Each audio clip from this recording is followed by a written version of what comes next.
How you doing? Well, I'm here with Sam. How you doing, Sam? Alive, apparently. As am I. It's change time.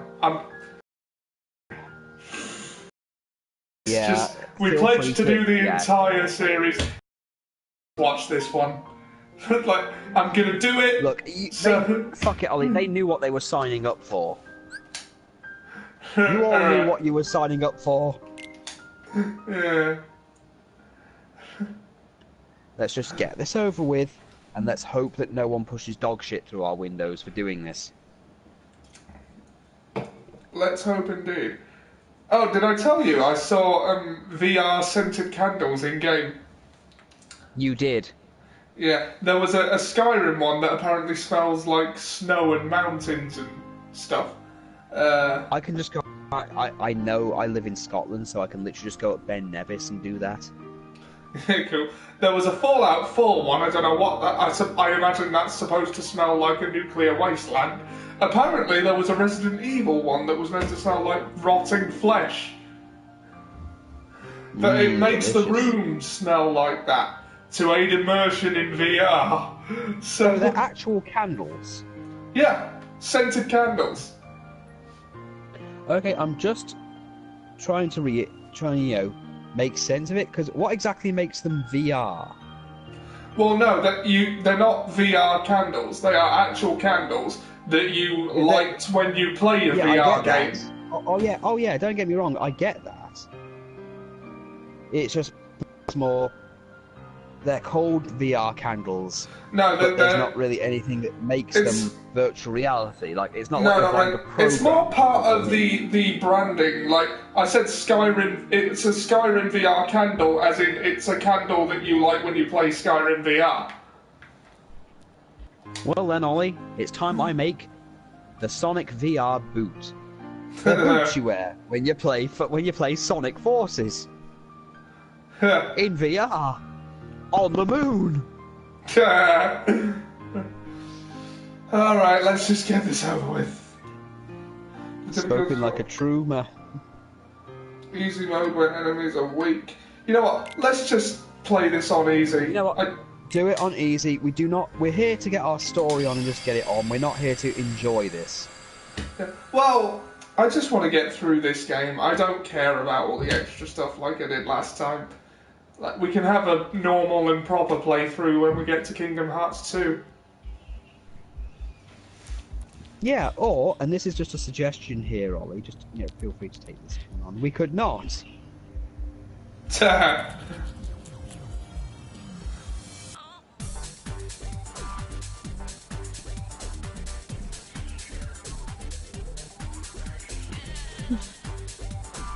So we're basically just getting a flashback sequence?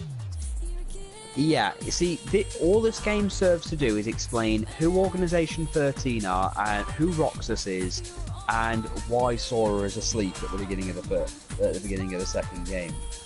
That's it. Yeah. Sorry if you were expecting something a bit more grand, but no, this is the card. This is the card we're being dealt with right here. Yeah.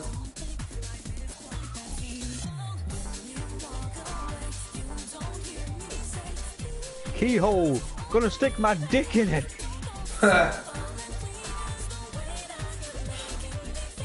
Keyholes. That's a paddling. Pinocchio.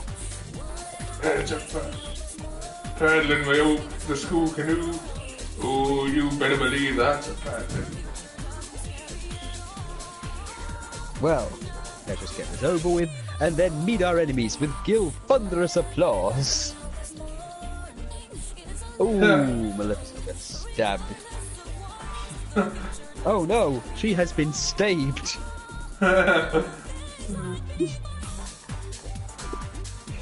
I'm sorry, it's really hard for me to take any of this seriously. Yeah. Oh, come on, you've got to take this seriously. Why? It's Kingdom Hearts! Simultaneously the most oversaturated and underutilized series in games. Arguably, yes. Also, one of the most confusing because Tetsuya Nomura has no fucking idea what he's doing anymore. Trust me, when you get to Birth by Sleep, you'll understand. I've played Birth by Sleep before, I just never finished Aqua's story. I lost my copy of the game somehow It's a before shame. that. You lost it. It's a shame, really. You missed the single most important part of it. Yeah. Aqua's is sadly the most important part of the entire series. Well, in terms of that, she's like the single, because she's like the only one left.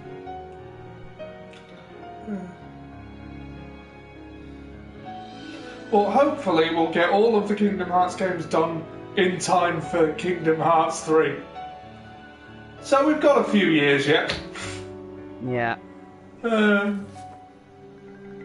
A game a year should do.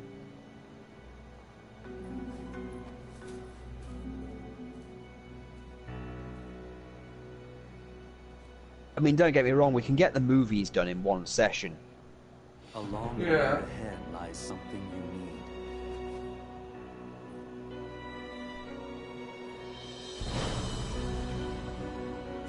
However, in order to claim it, Believe in the must lose safety of your something that is dear friends. to you.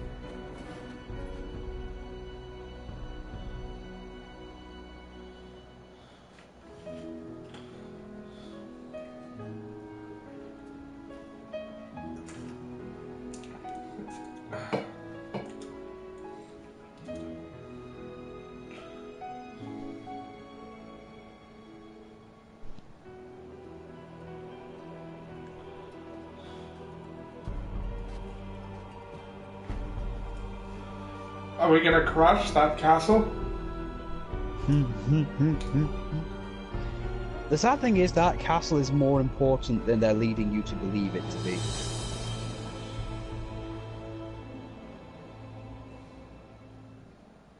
And they're enjoying not letting you know. Because if you played Birth by Sleep, you should know what that castle is.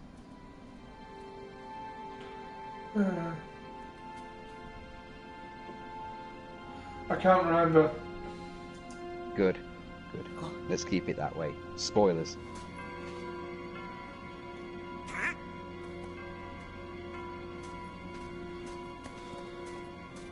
I'll just give him the old 1-2. No. Give him the new 1-2.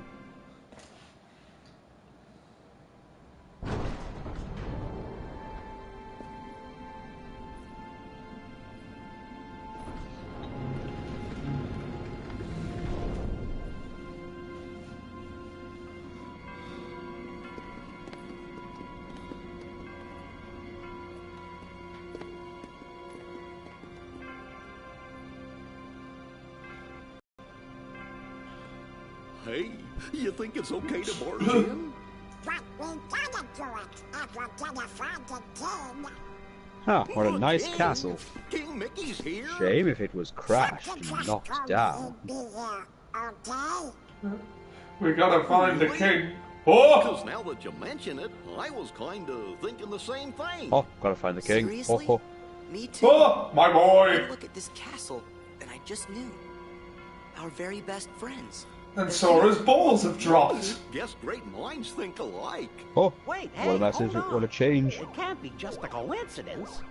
Oh no, Timothy.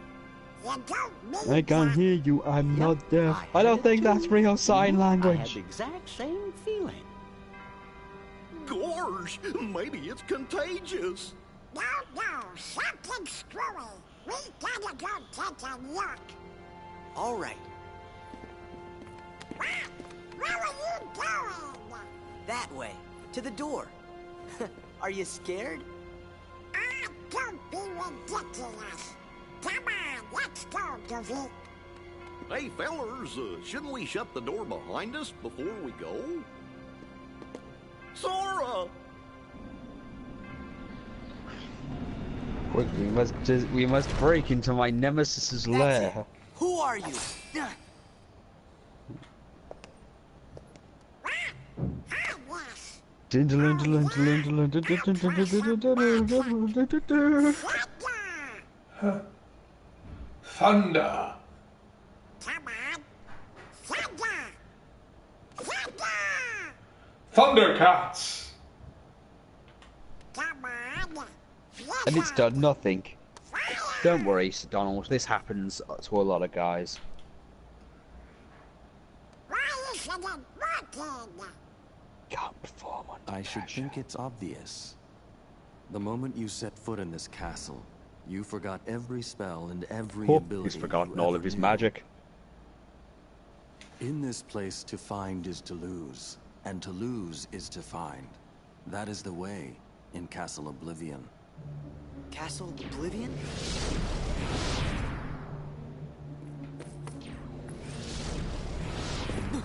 Well, that's bullshit. Here you will meet people that you have known in the past, and you will Yep. meet people you miss. I miss? Riku! You mean Riku's here? If what you want And behold the plot. is to find him,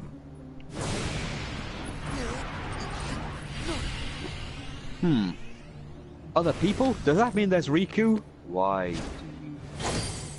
Oh, wait. Why do you just assume that's it? There are other people, you know.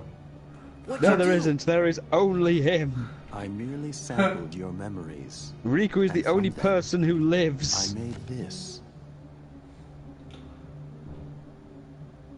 To reunite with those you hold dear.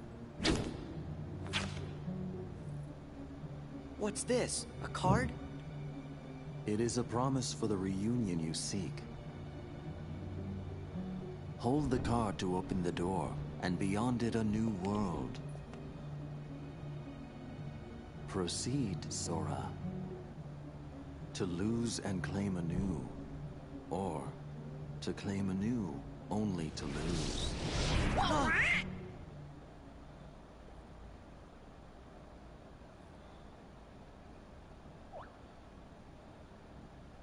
Come on. Let's go.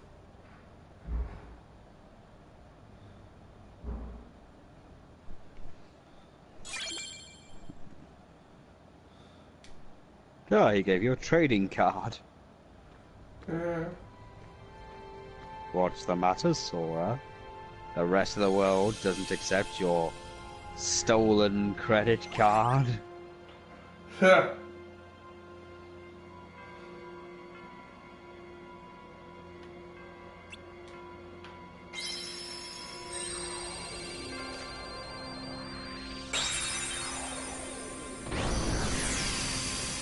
Have a lovely day. Yeah.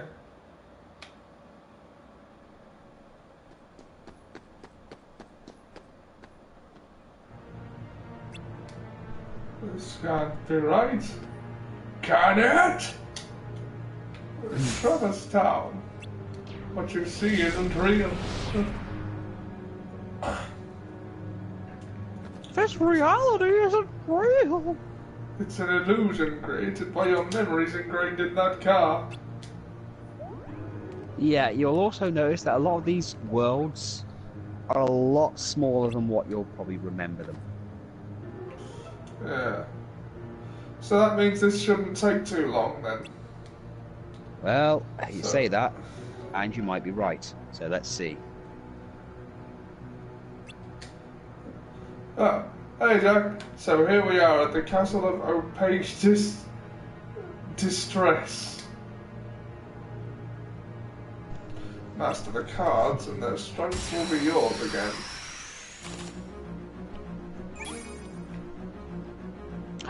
Ladies and gentlemen, vagueness number 5.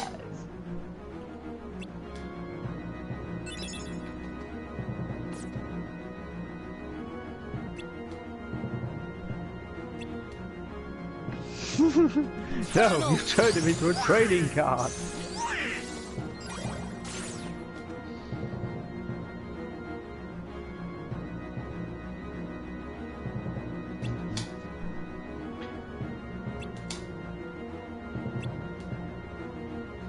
Everything in this castle is ruled by cards. What is this, Yu-Gi-Oh? Na na na na na na na. Yeah.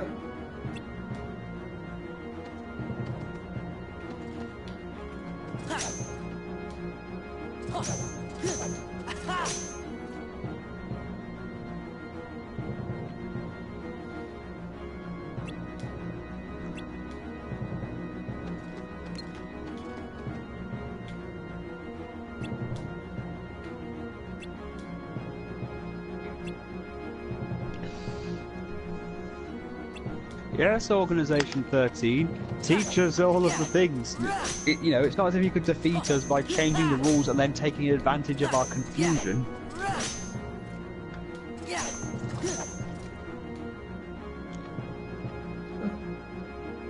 That's one. How many more Yu-Gi-Oh references can we expect?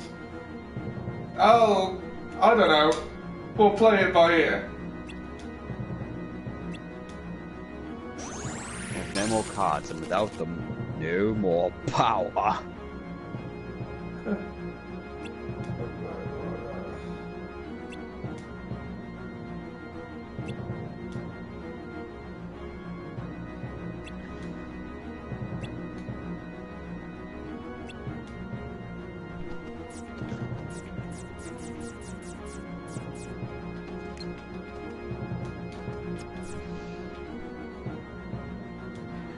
Cards are by no means unlimited.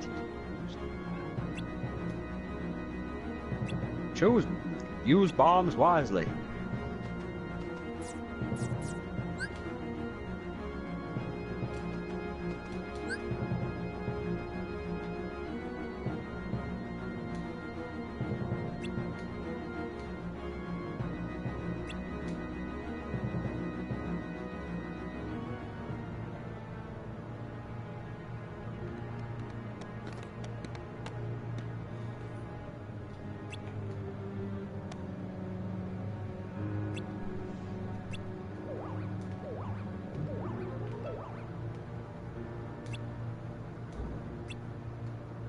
You can see why we're not exactly excited to be playing this one.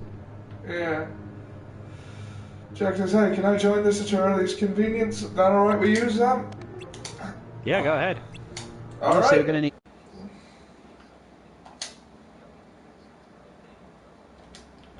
Yeah.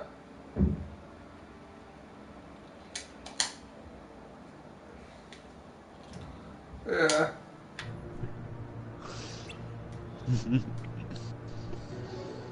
Oh, what is that? That is for you to ponder.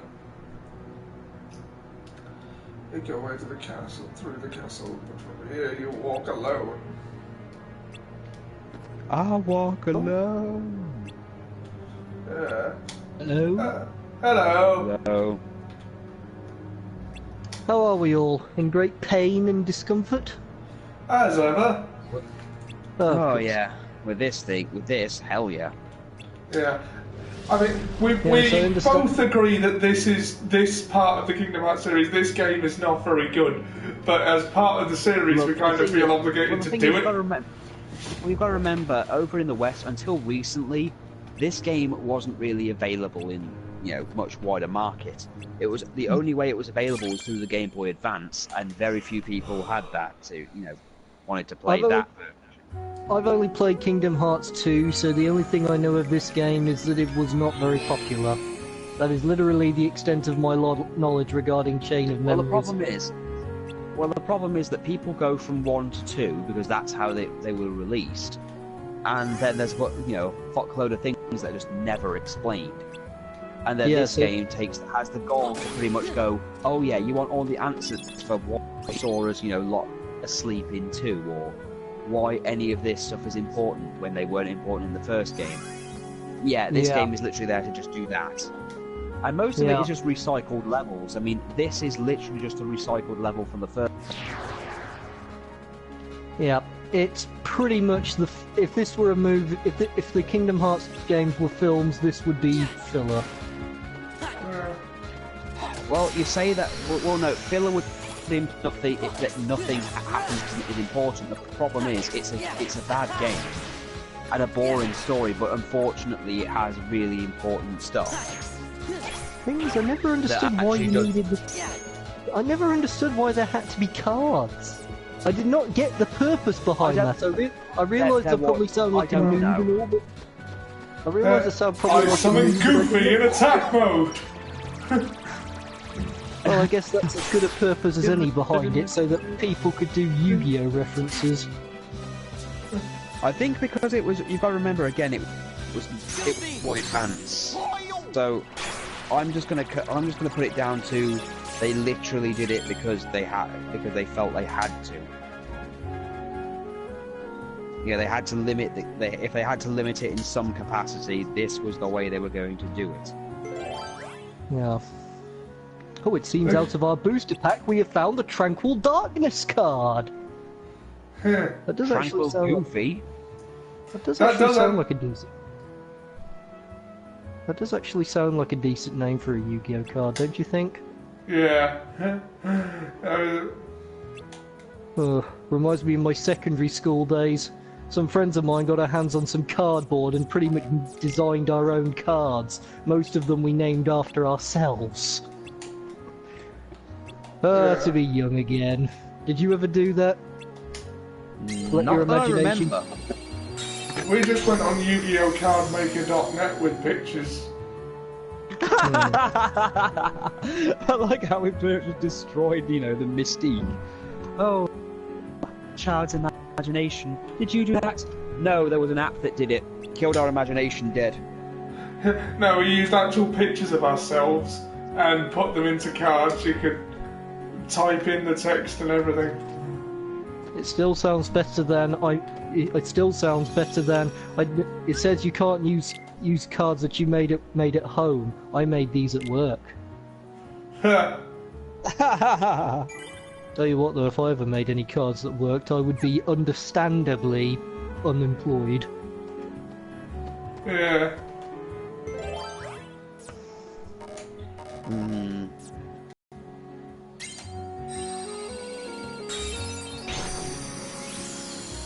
I mean, I honestly think I barely get away with watching videos on YouTube while I'm still technically in the lunch time. That just reminds me of that Vince Russo video I saw once where they advertised the "Are you sick? Are you feeling bad? Feeling depressed? Feeling stupid because you've literally just been caught doing something bad at work? Well, blame someone else." I used to feel that I was just being lazy and unproductive at work, but then I used the Vince Russo program of blaming someone else. Now I can sit at home and just go on YouTube all day. Thanks, Vince. Funnily enough, there's another guy who goes by the name Russo who is almost exactly like that. Oh god. Yeah, less said about Vince Russo, the better. It's not Vince Russo, it's a character from The Punisher. Oh god. Who is probably better. Because it's The Punisher. I don't know, Russo was still a bad... Yeah, Russo was a bad human being. It's not my fault that luchadors can't get over in the UK, over in the rest of the West. They speak Spanish and don't do weird moves and wear masks. They should go back to Japan. The Russo I know from The Punisher isn't quite like that. Nobody likes Of course, Vince you guys Russo. know. Of course, you guys. Well, a few people like Vince Russo oddly for some weird reason. No, they don't. Don't be surprised, Ollie. For a time, people actually liked Donald Trump. Otherwise, they wouldn't have elected him. Okay, so Never underestimate the human capacity for liking things they really, by any and all standards, shouldn't. okay, sliding dash. Oh yeah, these are new moves. So usually, if you save up cards, they do things. They're essentially spell cards, Ollie. Yeah. If anything, I suppose. A room where your magic cards are more effective. Why not? Well, I suppose they're a bit similar to those Magic Musket spell cards I discovered on the internet. Yeah. I like them, they're nifty. I find the idea of a musket to be fun. Yeah.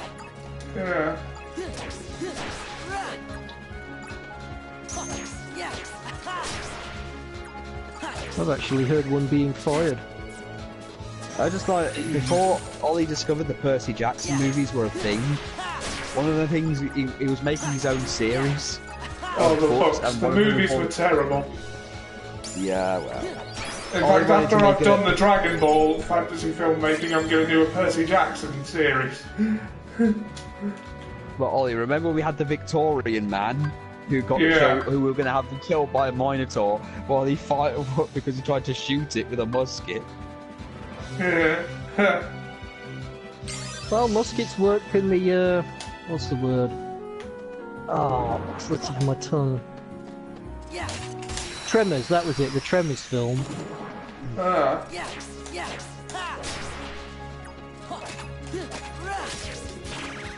Though, to be honest, I think it was a bit funnier when he's stuck in that, when he's trapped in that bulldozer and all he can say is, I can't help but comment.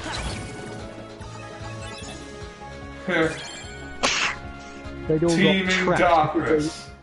That also sounds like a Yu-Gi-Oh card. Right, I got a compass in the top right. Army of Darkness. One of the few things I liked about that film, Army of Darkness, was the bit where he kills the villain, saying, "Buckle up, bonehead." I still loved when he's fighting his evil self and goes, "I'm the good Ash. You're the good Ash. I'm the bad Ash. And you're the good Ash." He's kicking you and he just shoots you. Just not that good.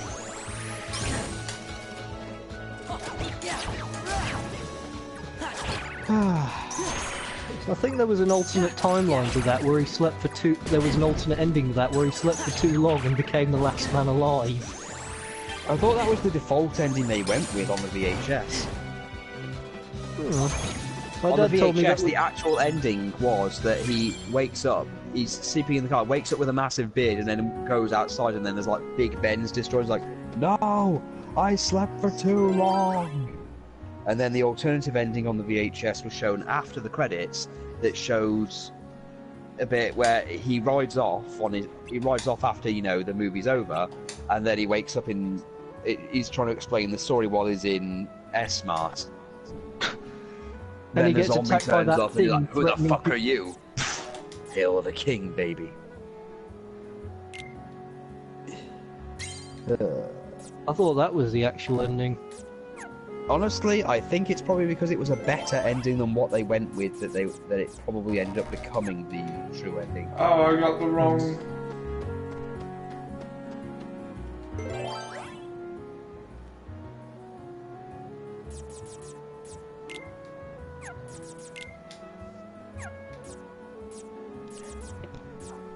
Right. I suppose in a way, both are probably better endings than Back to the Future #2. Yep. It's your kids, Marty. Something's got to be done about your kids. What's wrong? Your daughter marries a black man. That's actually not a big deal. I did like the college humor. I did like the college humor alternate ending where he says, "I will not rest until every Tannen is dead."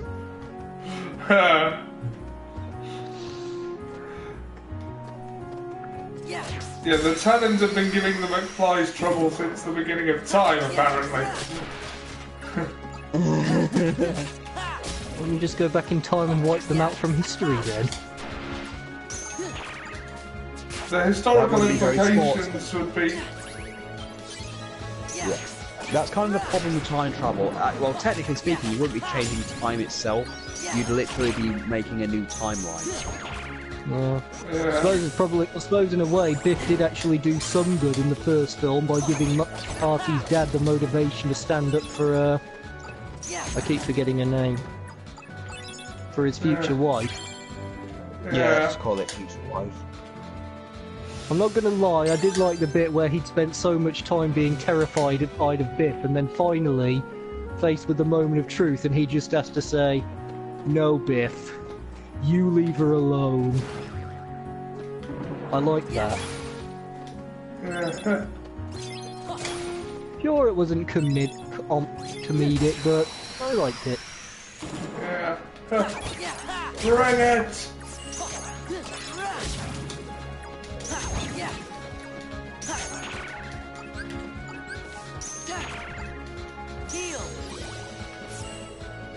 I summon Goofy in attack mode! You're gonna keep playing that card, aren't you? No pun Why intended. not? You clearly intended that part. It makes me think, really. It makes me think, really, if Donald had been the one with the shield and Goofy with the magician scepter, we could say, I summon Dog Magician in attack mode. Well, we'll just have to go with Duck Magician. Duck Magician. I summon the Duck Magician.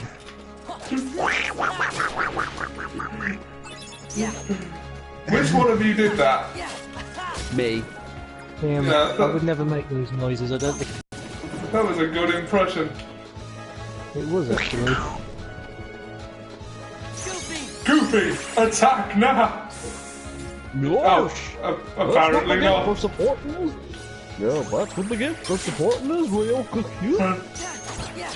Okay, into the pit of fire and death. Torment you go.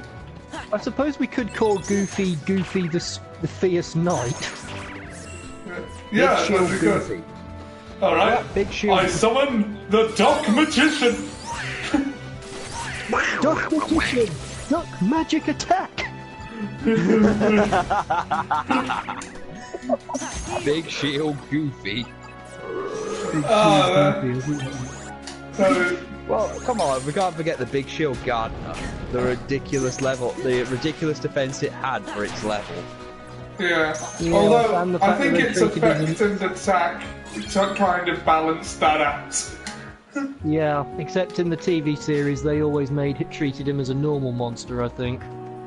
Might as well have done, given that they never played him face down. No, in the TV series, he still had the effect where he would switch to attack mode if he was attacked. And of course there's Flame Swordsman being treated as a normal monster. My memory's a bit faint, but isn't Flame Swordsman not even a level 4? He's a fusion monster. I know he's a fusion monster, but is that relevant? I mean, is he even a level 4? I think he's like a level 5, I think. Yes, that's what I thought. I think he's level 5 at least. I don't think he's level 4. It shows a bit of lack of forethought, in my opinion. I mean, of all the monsters... You gotta remember, he came from Joey's deck. What do you expect? Well, all I'm saying is there are plenty of warriors with decent attack points that would have made much more logical choices. Big Shield Goofy in attack mode. Gosh, that's not a smart idea. Not to mention, it also makes Mirage Knight slightly more difficult to summon, or at least it was until before Instant Fusion. Instant what now? Instant Fusion. I'm glad I got that. I did. Well, there's pendulum summoning now. Aww. There's also Link summoning now. Which, as far as I can tell... I'll just wait till focus summoning becomes a thing. What's focus summoning? Exactly, they'll figure a way to make that a thing. Assuming they decide to call it that. Oh, exactly. They will, as long as words exist within the English language, they'll find a way. Yeah, before too long there may in fact be anonymous vowel summoning. Oh god. Now you're making it sound like a wedding proposition. Right, so I need sort of, specific cards to get through specific doors. I think that sort of thing happened before. I think in the GX series they had a monster that married other monsters and became stronger. It's a contradiction sandwich. That was a stupid idea, it only lasted for one episode. probably definitely that guy where it was. It's a ridiculous sandwich. As Tywin Lannister very eloquently put, we must kill this marriage in its crib. Cut the head off the body and cut the head off and the body will die.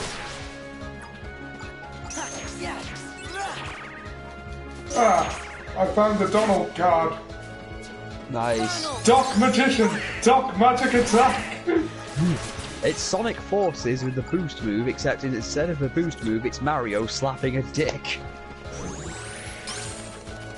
That was a thing on my YouTube suggestions at one point.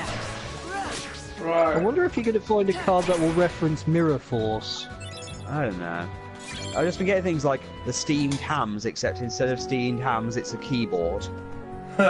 Every time someone says steamed ham, I keep thinking about The Simpsons. Yeah, that seems to become a meme. Shrek 2, except instead of every time Shrek appears, the film goes 1 second faster. Doc Magician. Oh, god damn it.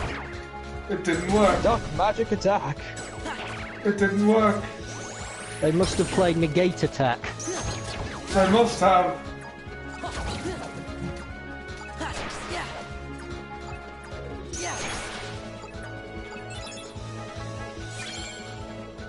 I mean, those flying Heartless are clearly playing the Hino Thomas magic spell card. Yep.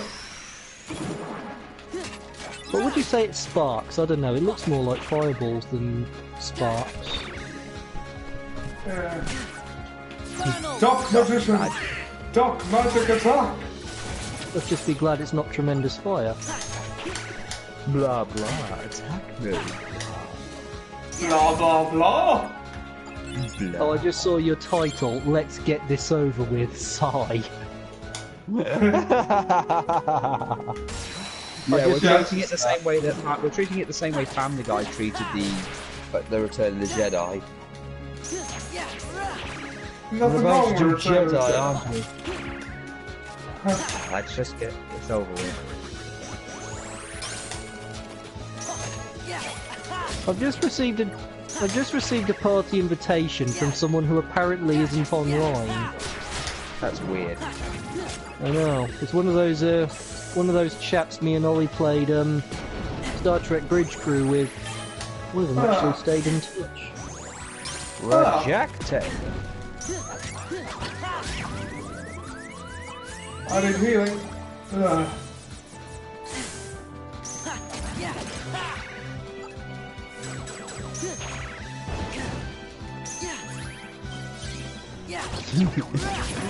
Ishtar Family Christmas. Tell that to the snake you murdered. Oh wait, you can't because he's dead.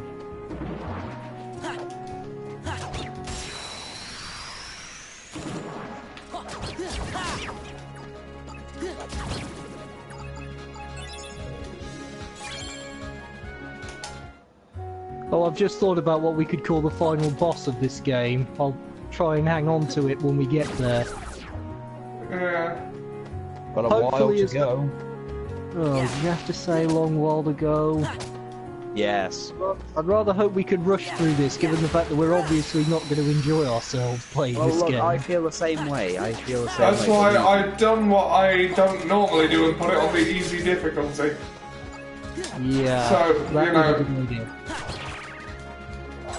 I don't normally, but I did in this case because I don't care for this game. No, I don't think anybody does, let's be honest. Oh, no, now. You don't know. Someone might actually enjoy this, strangely enough. Well, as far as I can understand sick people, it... crazy people. Yeah, you're right. I'm gonna have to quote, when I saw this game, the same thing Barry says. What? What is this? Yeah, I have to remember what I said earlier. Never underestimate the human capacity for liking things they really shouldn't. Yes, I remember what my grandpappy used to say to me. Never try and argue with stupid people. They will dumb you down to their level and beat you with experience. On a completely abrupt entry, I just caught up with DBS, Hey! and it ending with Vegeta saying he is in a terrible mood was the best thing ever. Oh my god. This week's Sorry, I just Dragon read Ball the- Super. You what? This week's Dragon Ball Super. Don't. Hey. I'm still trying to deal with it. What? I'm you not, mean- because I didn't watch it. So, Sam, do you know... So, Sam, you know what happened, right? Yeah. Universes 2 and 6 are gone.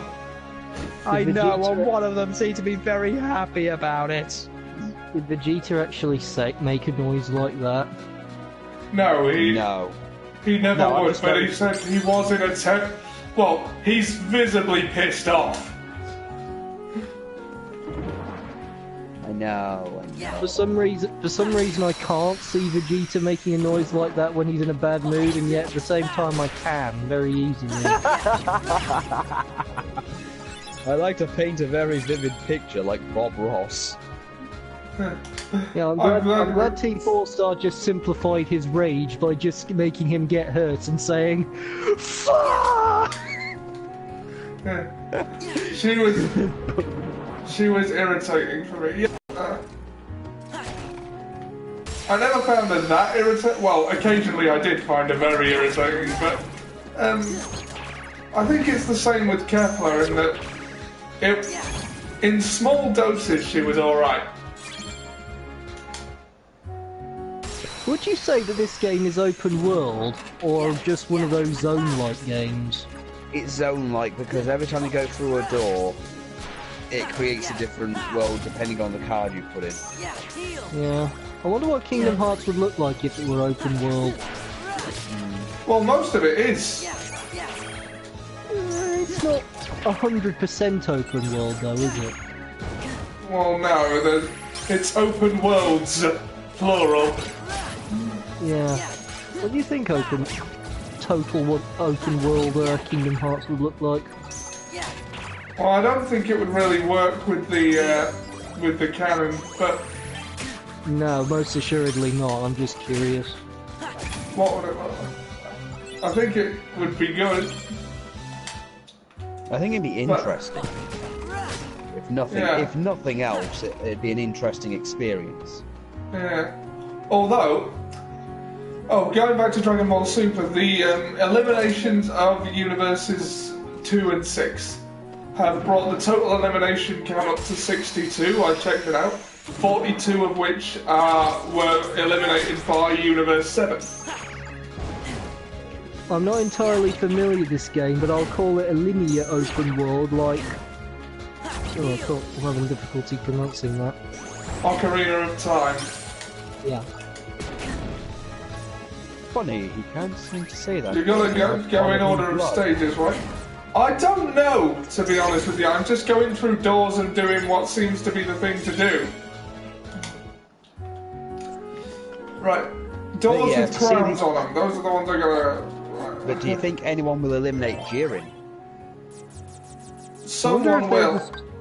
I wonder if there's a specific door you imagine can if it, go... hey, here's a thought. Imagine how much of a thing it would, a pain in the ass it would be if Jiren was eliminated by Frieza. Now, Frieza's as good as said he's not going anywhere near Jiren if he can help it. He knows he can't beat him. Like, Frieza's not a proud man like the Saiyans. Yeah, I but you know how. Frieza would... Yeah, but you know I how suspect- You would have thought that with Frieza being the way he is, you would have thought he'd at least try and eliminate any kind of competition. I mean, look what he did to Frost. I suspect Frieza would probably resort to some sort of dirty trickery like Lex Luthor. You know, I think it was cool that Kami and Nail showed up in spirit form. Yeah, they did, didn't they? Yeah, I like that Team 4-Star have been joking about this for years, and then it happens. You can win! You feel great! You can do it!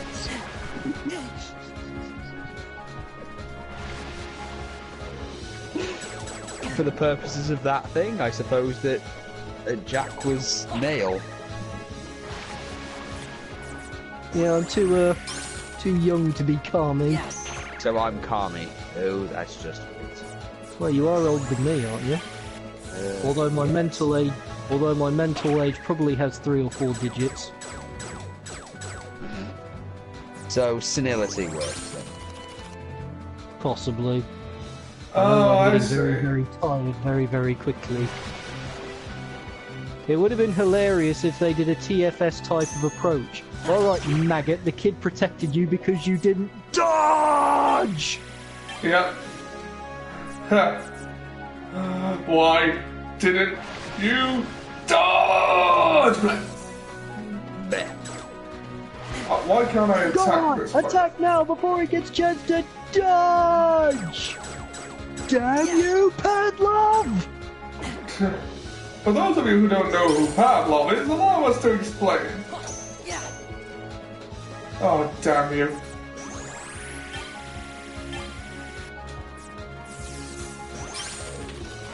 Get back to the fight. It would appear the chap who's been sending me party invites is apparently online. The game's just not telling me he's online. Huh. Hate it when it does that. Okay, so we're struggling against this thing. Yeah, it's got a high level card break.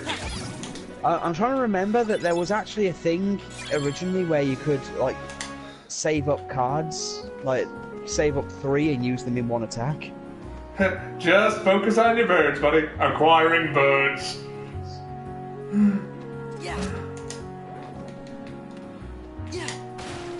Where is Son Goku? I wonder what he's going to say before he blows up Cell. Or tries to blow up Cell, rather.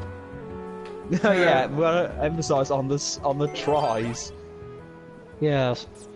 I did have to remember how amused I was when I saw Cell tread on his head. I've got the right key for that. Ah. Neat. I suspect 16 will probably try and convince himself that Cell is Goku on the basis that he's got Goku cells. Well, he has already acknowledged that he knows. He is such and such percent Goku. These are acceptable parameters. I'm not sure I understand or remember the rule of no flying in the tournament. Well, you're not allowed to use ki to fly. People with wings who can do it anyway are still allowed to do it. But fighters who use ki to fly in any way other than using a beam to sort of as a jet engine like Iron Man just won't do it. That they won't be able to. Although, you know the rule, if Zeno thinks it looks cool, then they might be able to get away with it. Yeah. So, you know, if their key happened to, like, say, manifest extremely erotic chickens, maybe he might allow it. Oh, look, I'm just saying. Yeah. Pluto's here. What Yu-Gi-Oh! Parody name have we got for Pluto? I don't know. I find Pluto really uncomfortable in the fact that Goofy is a sentient being, but Pluto isn't. I thought that dashing counted as flying. I guess it's just a massive leap. Yeah, I suppose, yeah. And there was that time when Krillin jumped off the ring to save 18 and then used a hand blast to propel himself back onto it. That was allowed.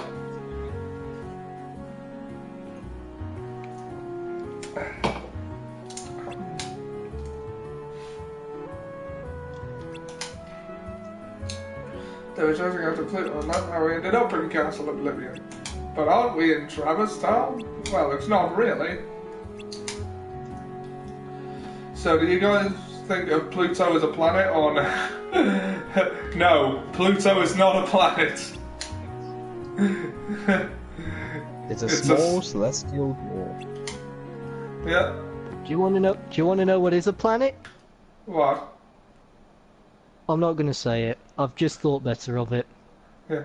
I grew up thinking it was. No, it was until 2006 when it was officially changed.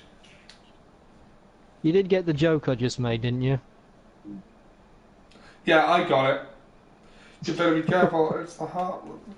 Oh Look. my god! Someone's just posted this thing saying someone should make an anime where the planets in our solar system are cute little anime girls attending high school, and there's a running gag where Earth-chan is self-conscious about her smaller chest, in which she constantly responds, "I'm not flat." Yeah,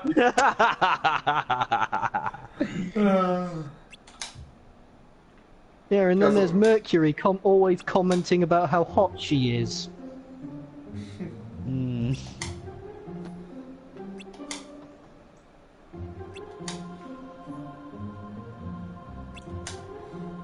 The trouble with that idea is it does present the idea for a very limited cast and almost certainly not going to work.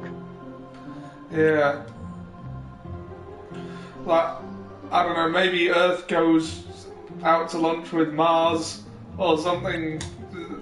There's probably a joke there somewhere that... How do you know my name? Who are you? Yeah, Sora, even the cast don't like you anymore. I've never seen the likes of you. We don't take kindly to your candid our time. Have we all kept up with Final Fantasy VII Machine Abridged? Yes. Yeah. I do find it funny that Mog sounds just like Guru. Yeah. Yes, I know. That's why I thought about telling one and then thought better of it. I suppose in a way that was a joke in of itself. Yeah. Oh yeah, I also saw Xavier Woods from WWE going on playing 2K17 online, and he actually ran into someone who created a KKK member. I don't know why, but it's hilarious to watch Xavier Woods go, "Oh hell no! Oh no!" and just go nuts about it for a while. Wonder if this game could be improved if they got Team 4-Star to voice act the Final Fantasy characters in this game. Yeah. Well, there's Yuffie.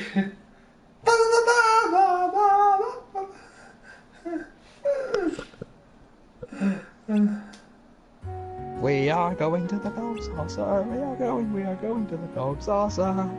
Shut the fuck up!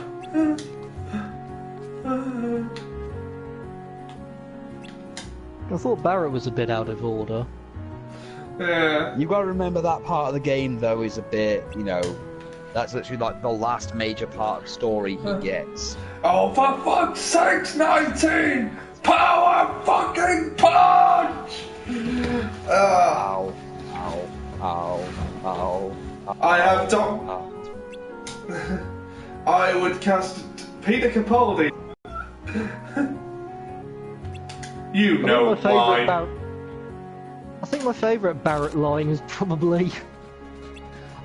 we've all got much to complain about, but I, for one, am sick of fighting robots! And he does nothing.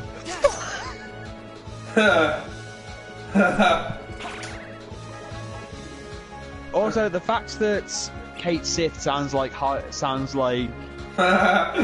19! Suck him dry! Palmer, that's it. He sounds like Palmer. Have some candy. Your family's weird. Oh, you have no idea. I'm taking this to the moon and you can't stop me!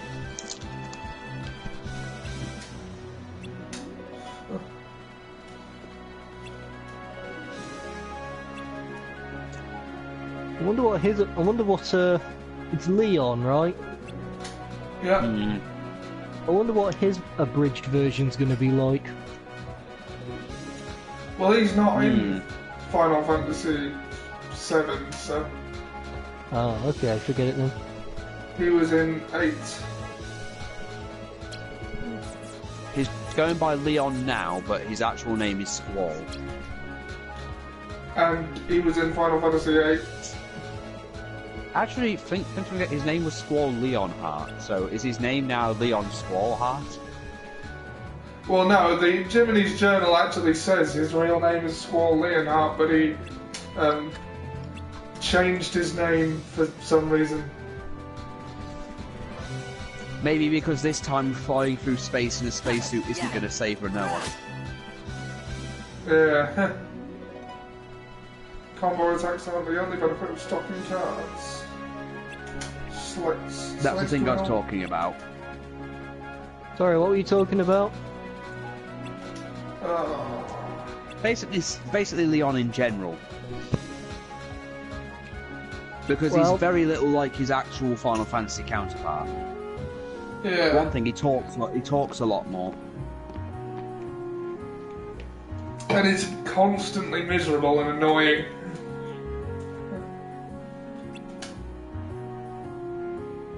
Yeah, I'd say even Sephiroth was probably a bit more lively than that. Well, Sephiroth had a lot more personality in the games than he ever did in the... well, than Leon did. Ah, I have the Simba card now.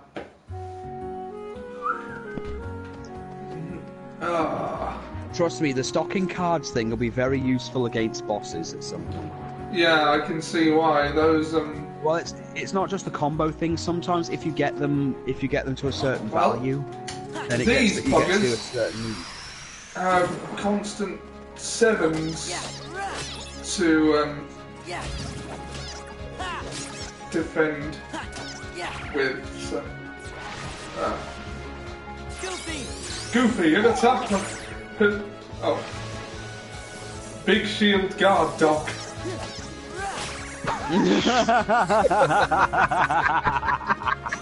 Well done, Ollie. Thank you. Well done. That was actually very good. Well done, Ollie.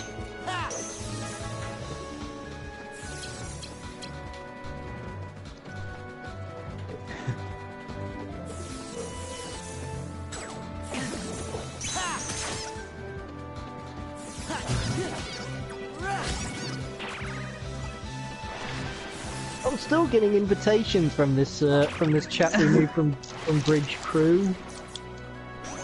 Yeah, cool. Well, shouldn't the PS4 set tell when a person's already in a party? No, well, it does, but they have to be looking.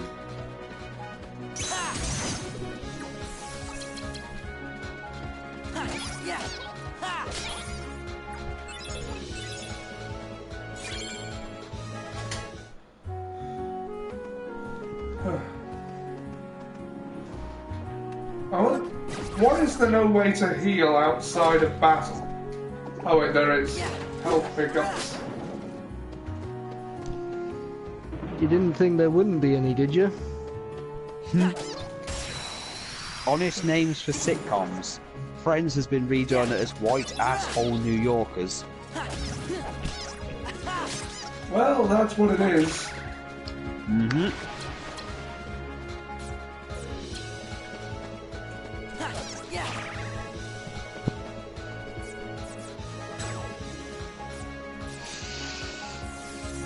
Speaking of names, did we ever agree upon a team name for our Marvel Ultimate Alliance co-op? No, I don't think we did. The Big Bang Theory has been renamed Revenge of the Nerd Stereotypes. Yes, of course. Now it probably can't be called that now. And the American office is called America Beats Britain Once Again. So, do you guys consider that the PS4 was necessary? Like, what I'm trying to ask is, what new vital features did it bring that PS3 didn't? Let's see. I haven't noticed, but I don't play it that often. Well, there's this broadcast feature that's pretty neat. Yeah, the ability to do these kind of things. Yeah, because normally you'd need to just good. put it in a capture card and use all kinds of things. So this is obviously a lot more convenient. The lack of backwards compatibility was a dick move. It is, but at the same time, a lot of the games on here. Yeah. I've had a lot of fun. There's also VR. Yes, what? Oh, The Simpsons has been renamed the best show ever, according to White Asshole New Yorkers.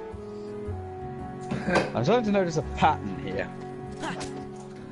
Yeah, whoever People wrote don't that really doesn't like Friends. care for New York. No, everything is called asshole New Yorkers, white asshole New Yorkers. What's their name for Red Dwarf? Well, they don't have an American. The American version is actually worse than the English version, so they can't really say anything. Well, that's no surprise, I guess. Have you seen the American Red Dwarf? No. Okay. The only person who comes over from it is Crichton. The rest of it, it's just so many bad American jokes. Like when the new version of Lister comes out of stasis, and they mention how long he's been in stasis. His one joke is, "Wow, my baseball cards must be worth a fortune." Holly is a bit more a bit more senile, but not in the funny way that he was, throughout the English version. And the cat is female. The only thing that keeps me from going mad with loneliness is my club of potatoes. Huh. Yeah, he appeared for one episode in season 12. Just one. And just for 5 minutes. When Rimmer goes to an alternative universe, and he's literally there just before the radiation leak. And then of course, it's like, wait a minute, Holly? Does that mean everyone's alive? Nobody's dead, Arnold. What? Lister? Nobody's dead, Arnold.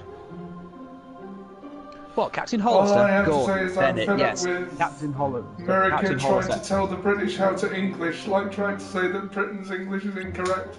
Yeah. Well, Are you trying to be to fair, tell me that nobody's the British dead? try to tell each other how to English. Yeah. The language English, first spoken in England.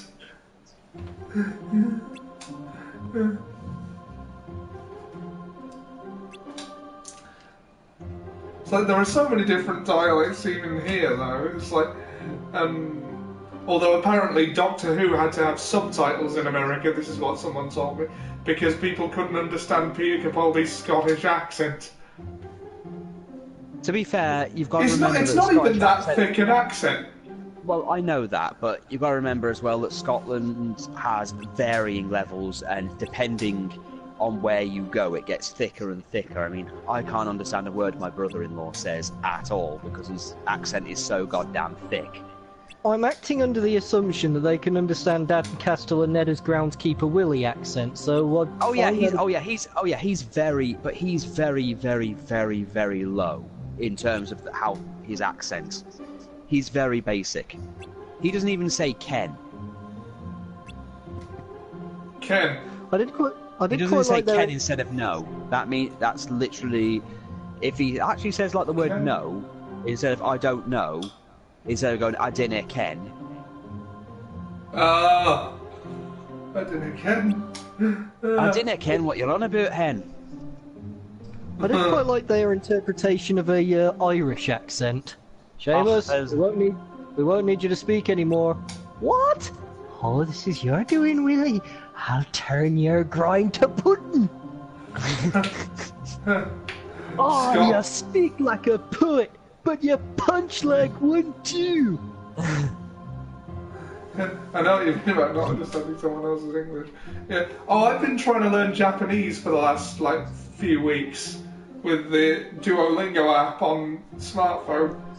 It's a weird language to learn if you're used to English. Also a misconception. The Scottish don't hate the English. We just hate Westminster. That's about as far as it goes. We don't actually hate the Scottish up here. Do not actually hate the English.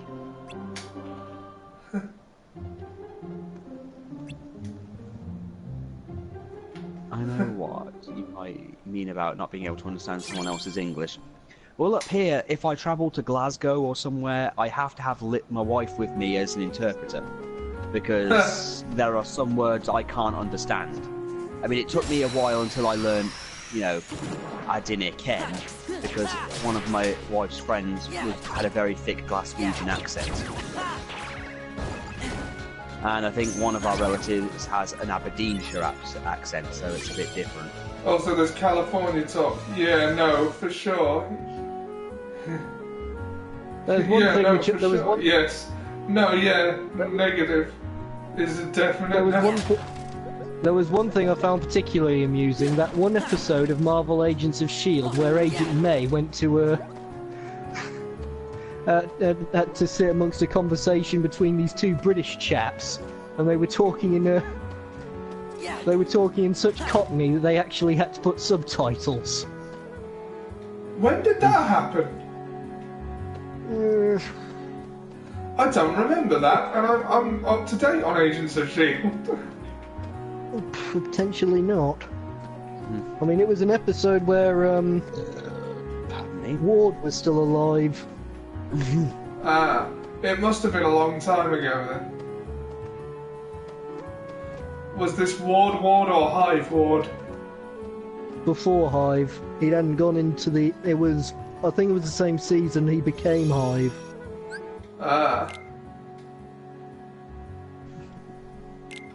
Sorry, spoiler alert for Marvel's Agents of S.H.I.E.L.D.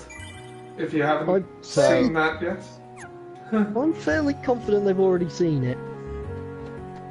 One thing I was a little surprised about regarding TV shows is the fact that Marvel's Inhumans got cancelled. Apparently it was really bad. Yeah. I haven't seen it, but all the sources I've seen say it's terrible.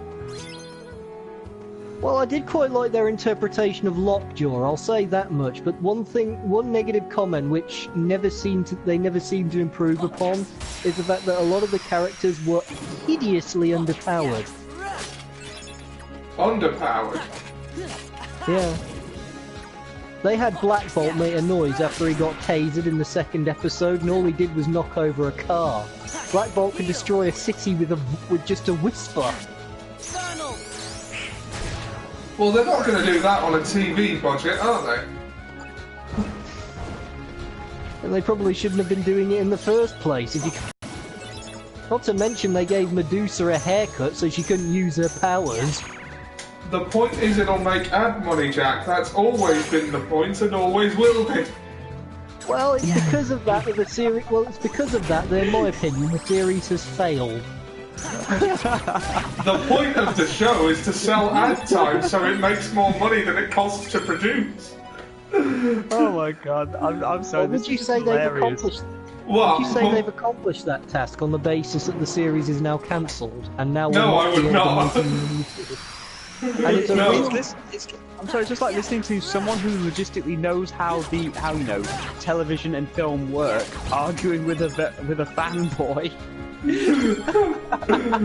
Well, I'll tell you. Well, here's something that's truly fanboy for you, Sam. I think the actors and the cast were genuinely right for the roles, and now now they've lost it. That is a terrible shame. It is terrible whenever anyone loses a job, yes. It's just funny though, that, you come up with something and then Ollie ends up having to explain to you, this is just kind of how television and reality work. I mean, Ramsay Bolt as Maximus, I cannot think of a better person for the job. I know. It's Ramsay! Look, I'm having to deal with the fact that I was happy that the Resident Evil movies are over and now they're getting a reboot. Well, to be fair, Marvel characters on screen are underpowered because, could you see Captain America boxing Thor to a standstill in the movies? Potentially. Well, I think in terms of raw physical power and everything, I think Thor is probably on par with, if not a little bit less than the Hulk. Well, if Thor Ragnarok answers that question. You have to remember that you can win a boxing match through strategy besides strength. I mean, in theory, Captain America could have the endurance to tire Thor out in a rope-a-dope strategy. Okay, Ollie's got a roulette thing going on. Thor feeling dependent on the hammer when he's the god of thunder. Look, that's the thing I'm kind of pissed off with, because they do this all the fucking time with Thor. That is literally the only story they can do with Thor. Thor somehow becomes an asshole in some capacity, or something happens, and Thor is no longer able to wield Mjolnir. That's literally what the female Thor thing is all about. Because Thor was once again being a big baby, and then so their Mjolnir would not obey him, and even wouldn't obey Odin, which was a big thing. And then, of course, his girlfriend became the new Thor. Yeah. Oh, she's not in Thor Ragnarok. Yeah. Oh, well. You have to remember there was a time, and I think that's what they're trying to connect to. There was a time when Thor couldn't use his powers without Mjolnir. Well, yeah, I know there was a time back in the Infinity Gauntlet saga, if he threw his hammer and it didn't come back, he lost his powers and turned back to a human for a while until he could touch his hammer again. Well, seeing as how we've got Infinity War coming up, that's probably the story setting they're going for. Well, this was kind of a thing that happened, but then again, in that same thing, they also had the X-Men all being murdered by Thanos, so, you know, that was a thing. Well, that can't happen. If Disney buys 20th Century Fox on the quick, they can still do that. Oh yeah, I mean, who wouldn't want to see Hugh Jackman's bones being turned to jelly by Thanos, or Nova being turned into Lego blocks and then being stamped on by Thanos? One thing that bothers me about Thor Ragnarok is the fact that the Hulk on a different planet, and they haven't really made mention to Planet Hulk. I don't really like. Well, yeah, the Thor Ragnarok stuff was supposed to be their version of Planet Hulk, but as a Thor movie. Yeah. Oh, that's no you good. That means they're not going to do World War Hulk now. Well, to be fair, they might find a way. They had to find a way to bring Hulk back because in the Civil War saga, Hulk was actually gone completely. Yeah. But in the movies, it was just because Hulk went away by himself. In the comics, it was because Hulk was becoming too much of a liability, so they shot him into space. That's just a dick move. Or are you sure? Are you sure they launched him into space, or did he just want a muffin so badly?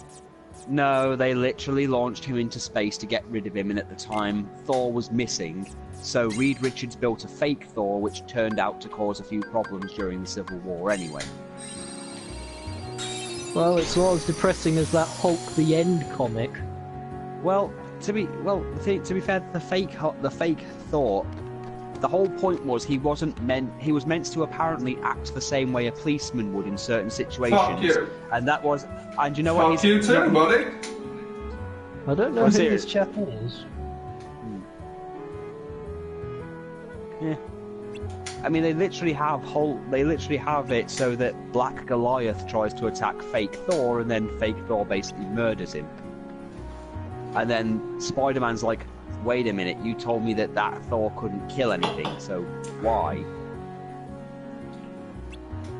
I wonder what it would be like if they ever did a Marvel crossover with the new Godzilla movies.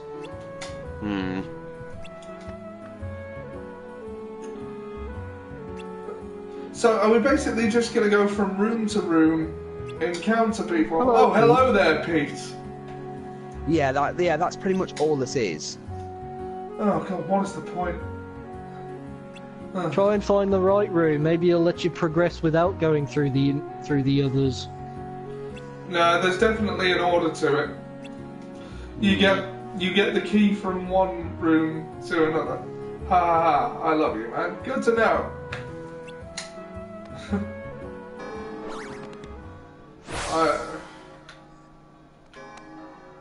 The bell. I'm compelled to say that I'm a little bothered by Infinity War trailer coming out before Black Panther, because now I know that Black Panther... Sorry, you're gonna have to carry on. Yeah, I don't like Thanos' new colour scheme. I don't know what you're referencing, Pete. Oh, that was just something... He's just mocking the way one of our old teachers used to say things. Mr. Prince, who was French, won't be in fatal danger. Was he a drama teacher? He was a French teacher. I know a Mr. Prince who was a drama teacher. Good man. Well, it won't be the same Mr. Prince as ours. No, last I heard, Mr. Prince was arrested. Yeah, let's not... Let's not talk about that situation. That's fairly ironic because the Mr. Prince I knew actually teached acting to prisoners. They teach them how to act like Doc models. Magician! Doc Magic Attack!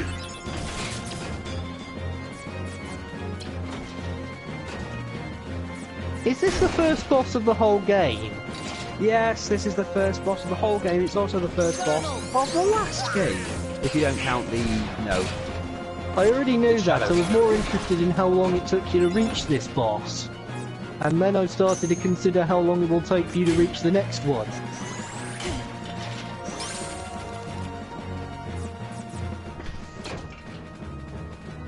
Oh god, I didn't want to do that.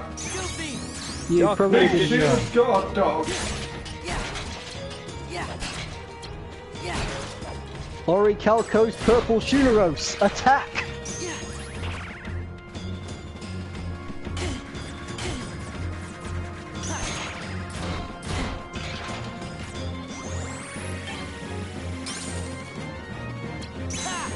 I don't know how many of you got my reference there. No, I got it. It's fairly apt given the detachable limbs. Yep.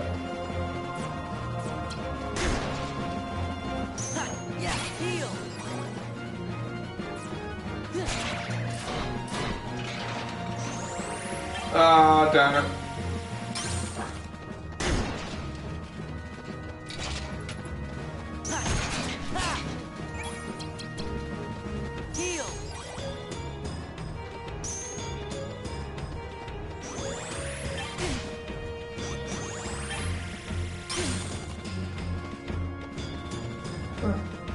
No. Have you guys heard about how America is screwing up internet access with net neutrality? Yeah, the plan to kill net neutrality. because you know that's such a smart fucking idea. And you know what the worst part of it is? It's gonna pass. It doesn't matter how many Congress people are on our side, too many people in the actual FCC are on board with this idea. It's gonna pass. I know, it's depressing. Screw up internet access. I'm not entirely sure how they do that. I mean, are they just going to limit... Basically, they want to add, you know, extra packages to make you pay for all the services you use, including eBay, YouTube, Netflix, literally everything, and make you pay. Not really. That's just a potential side effect. What they want to do is get rid of the net neutrality laws, which means the net neutrality laws are basically the law that you have to treat all internet data as equal. If you're paying for the internet, you get the whole internet. And they want to get rid of the law that they have to do that. So that they can divvy up the internet, control what you see, and sell you things separately. Yes, but in order to do that, Ollie, what it potentially means is that they can potentially slow down websites they don't want you to see. Or stop them altogether, yeah. Ones they want to, which means, let's just say, for example, over there they've got Comcast. Let's just say that someone from Comcast happens to have done something very, very, very, very bad, and it becomes a newsworthy story. Potentially, Comcast could slow down or, you know, stop that thing from being on the, you know, its customers from seeing any of those websites. I wonder if this could have the same outcome of the... I'm wondering if this could have the same outcome of the prohibition law. Well, just remember that Barack Obama even spoke up against it, saying what a bad idea it was. Obama was the one that brought the net neutrality laws in. Well, the thing is, I think if we've learned anything from EA and, you know, all these other places, it's that you don't want to give corporations more power than they should have, yes. Look, well, the thing is, they already have enough power over things that giving them any more, they will take the piss. Give a corporation an inch, and they will take everything. You know, that's making me think, actually. If these people are trying to pass laws so they can decide what gets viewed on the internet and what doesn't get viewed, do you suppose this might just be an opportunity for them to take everything that's said against them and just say no one else is allowed to read that so that people shut up and still give us their money? That's exactly what they want to do. I see.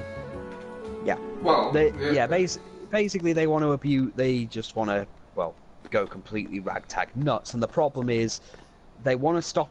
A lot of people want it stopped now because it will probably, if it works over there, they'll probably pass it everywhere else, and it's kind of already, you know. I didn't want to put it out there, but you know, North Korea does this shit. Yeah. Okay, so we're following inspiration from some. We're following inspiration. The country that bans jeans because denim is illegal over there. That lies about it, lies on its news, literally just to make itself look good. Well, our country does that too. I believe our country does that as well. I believe the Simpsons had a song there. K is for Korea, just the north part. I is for the internet he bans.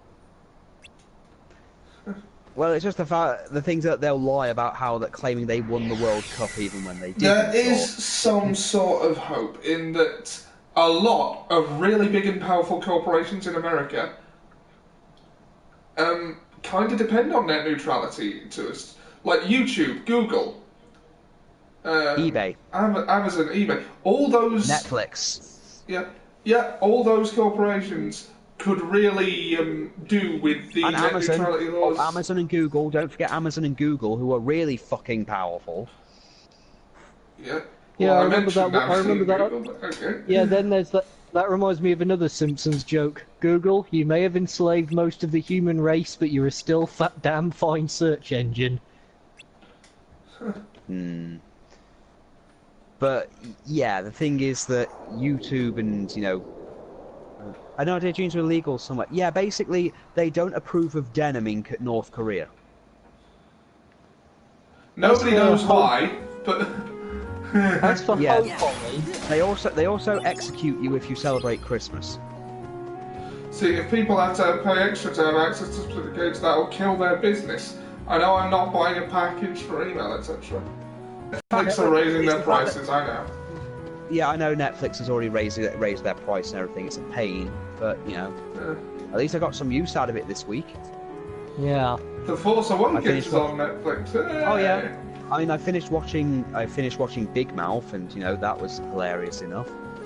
As for your hope, Ollie, I would remind you that we are, of course, living in the dark multiverse, where everything bad that can happen happens. So I know. We're in the darkest timeline. I know.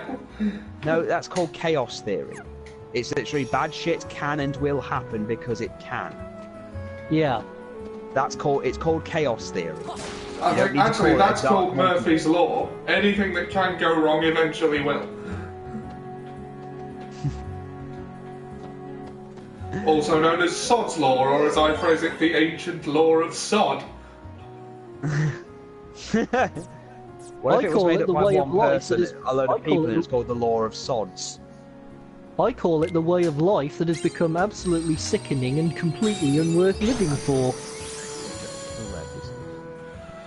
Well, to be fair, all that has to happen for net neutrality to come back is for one internet service provider to say, you know what, we're not going to divvy up the internet like all these people are, and then everyone just gets their internet from them.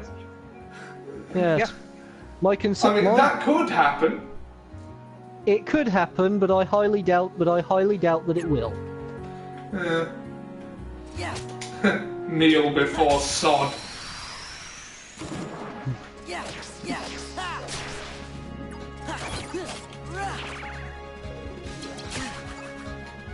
And that is over pessimism. Well, I got an email to say that my Netflix was being raised, but it wasn't going up to $9.99. Mine was going up to $7.99. Oh, you're probably not paying for the same package as me. They have different pricing tiers. Yeah, the thing is, I did end up having a bigger package, but the problem was that I made the mistake of pretty much letting way too many people piggyback on my account. Yeah. And in the end, it got to a point where there were like 6 months had passed, and I hadn't even been able to get on because everybody else was watching Doctor Who on it. I wonder how long it will actually be financially acceptable for me and Ollie to complete our Star Trek marathon on Netflix. Oh, I'm not getting rid of Netflix, don't worry about that. Yeah, I don't know. The way things are going, I consider the possibility that we might not be able to. Yeah, we will. I don't even know where we left off with it. I am the knower. I am most alone. And I want to Stop make sea bass resisting, illegal. tourists. I am the law. Sorry. I want to make sea bass illegal. I'm the law and I demand sea bass are illegal. Stop, magician. I'm declaring war on sea bass. That makes me think about Horrible History's interpretation of Caligula. Well, the sea is big. Bigger than me. I remember this thing at one point when I think David Cameron was losing a lot of support, and Viz made a joke that he was going to try and do what this ancient king did, to stop the flooding, where he stands at the front of the sea and with a throne literally on the beach, and then demands that the sea does not encroach any further. I know The Mask did that in the cartoon series, but I don't think anyone without a... Yeah, it actually happened in history. There was actually a king who tried to claim, add legitimacy to his, rule, because there was a flooding going on. So he basically had his throne placed on the beach where the sea was coming in, and he just sat there and then commanded the sea not to pass. It did, but, it's still hilarious. And he didn't even have a mask forged by Loki. Loki? Oh god, the son of the mask. Formed by let's Satan not, himself. Sam. Let's not. No, the nostalgia critic already explained that Satan himself had that movie made, but then his wife, Kim Kardashian, accidentally took it and then dropped it in the trash somewhere, so it's now in the hands of feeble mortals. While she was trying to peel an apple with a pizza slicer. Sam, please, I've tried so hard to pretend that film doesn't exist. The god who sees shall be the king. I mean, the only reason why I can't forget about Twilight is because it was so horrifically infuriating. I already tried to explain it. I already had to deal with the whole my wife loving the Twilight series and me explaining, but it's terrible. It's awful. It's literally oh god, it's horrible. If that's the only premise of your argument, I'm not surprised she didn't get it, but that's probably she did get it eventually. There's a lot of There's a lot of problems with it.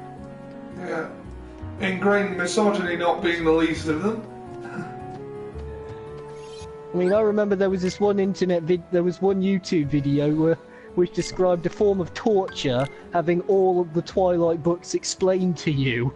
Oh yeah, I actually watched it once with my friend Charlotte, and I went numb from the waist down, and I actually think I shit blood for a while. Oh, by the way, Jack, I've sorted out the finance issue. Everything is fine.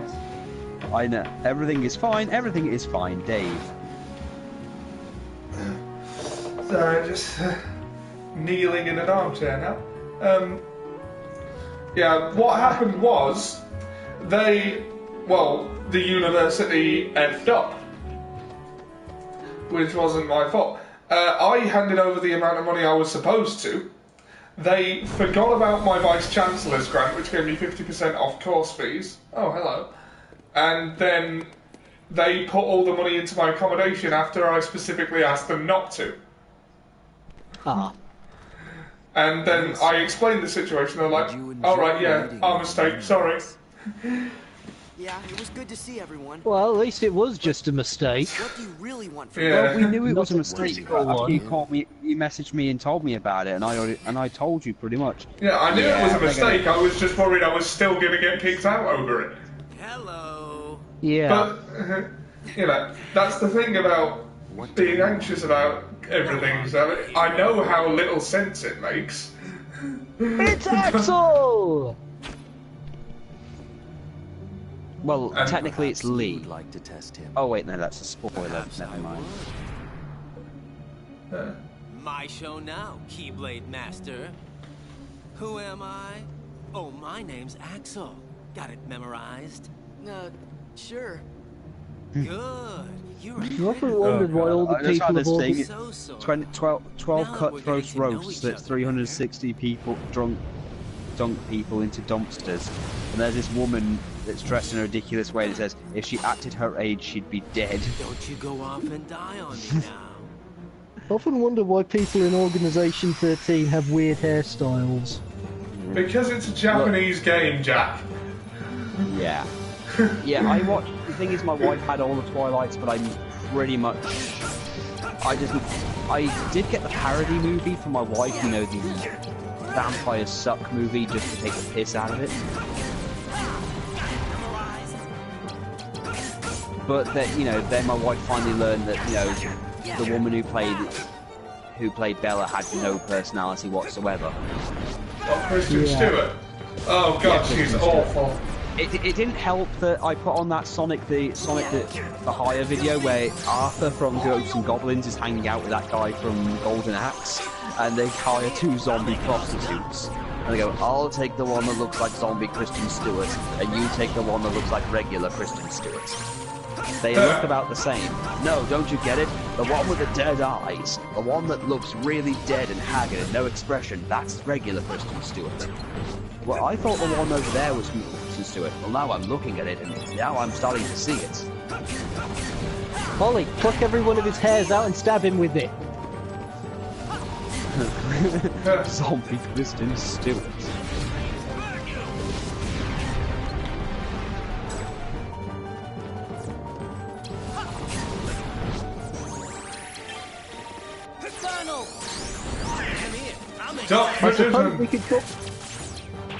I suppose we could call that flying flame ring he just threw at you the Ring of Destruction. Right, oh, you gotta move. Oh, sliding dash. You might want to heal. Heal. Yeah. Come here. I'll make it all stop.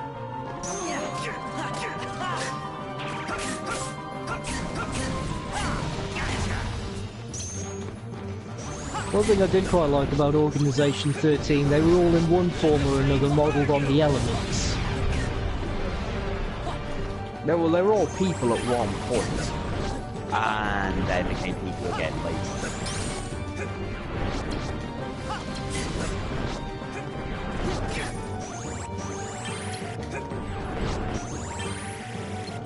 Axel plays Ring of Destruction! Top Magician! Damn it. Card broke it. I don't... Oh god. You're not going to lose to Axel, are you? I don't think I can win at this point. Oh. The way the cards work. I lost my husband, my job, and my son, and now I'm in detox. Roast me. If you had a substance of character, you'd just abuse it. Ollie, you need to believe in the heart of the cards. The heart of the what? Sorry, I had to say it. Yeah. No. Alright, this is gonna take a while. I'll make it all stop.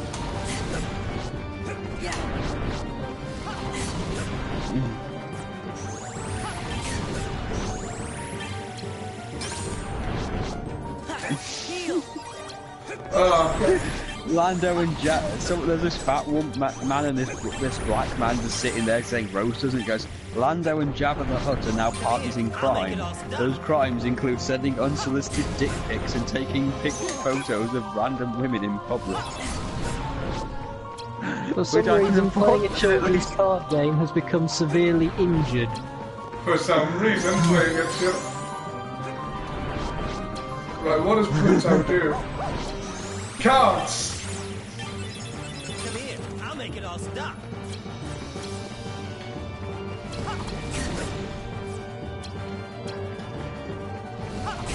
What is Pluto doing?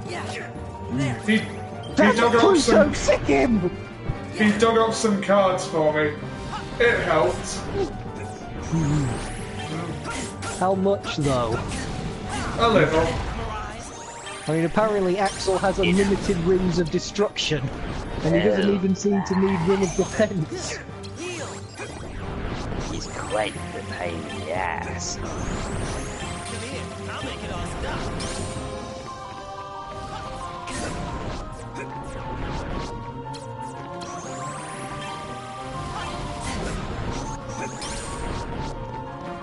No, doesn't work like that. On the plus side, at least he doesn't have a blaze accelerator. Oh, come on. I just need... One more hit should do it. Well, hit him then! I can't, I don't have a card to do it, and it'll only give me one at a time now. Oh, he doesn't have a... Have you tried shuffling the deck? Where's Pot of Avarice when you need it? Pot of Greed. Peter's by trying to think of an Axl Rose joke. Someone's at the door. Adam Rose. Axl Rose! Fire!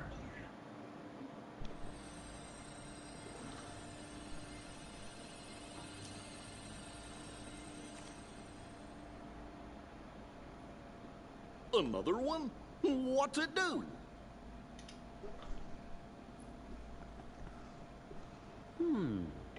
Kinda looks like the card you used when you made Traverstown. Then I guess we're gonna need it to keep going. Got a new card. That's right. Fire.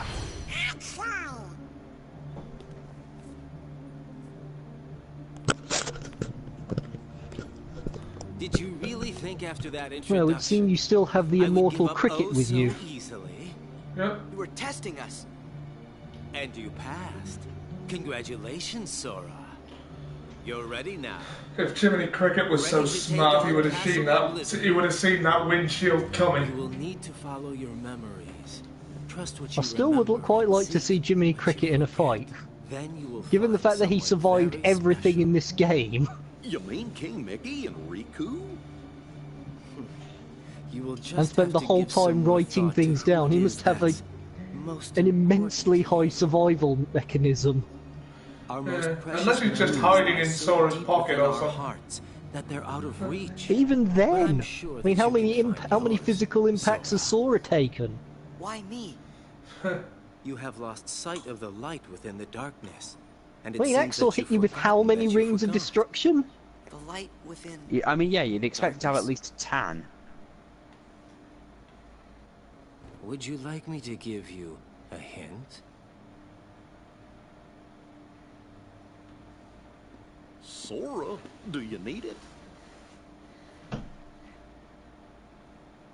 I'm gonna figure it out for myself. If you're in my way, Don't worry, Sora. We'll protect you. I sense a disturbance in the Schwartz. Good answer. Just what I'd expect Are from you, the are you in the Keyblade habit of Master. taking hints from someone who just tried to kill you? But be Axel is actually, honestly, the When most your morally sleeping memories okay of the You entire may no Organization longer 13, who to be you honest. are now. Yes, I had noticed that. Well, his entire reason for even giving a shit about Sora is solely because Sora's nobody is Roxas, and Yes. Roxas is his best friend, so he's kind of okay with it. I remember when Axel was saying that he would actually be sad Roxas were to disappear, saying he'd miss him. Well, again, Axel is pretty much currently. Axel's one of my personal favourites, and I can't really go into any more without spoiling it. I wonder who'd be a good match for Axel in a death battle. I mean, obviously we wouldn't use Well- any of the others because they don't have the personality. Well, you say that, but this is another thing that this game does. It introduces the other members of Organization 13 that aren't seen in the second one. Yeah, but how many of them are as interesting as Axel? The pink-haired guy with a massive scythe and obsession with roses is kind of intriguing. What Axel said back there worries No, I didn't like him at all. What could he have I meant by, liked his "You may scythe, no but I didn't longer really be like him. who you are." I thought his hairstyle I looked may no longer stupid. be me.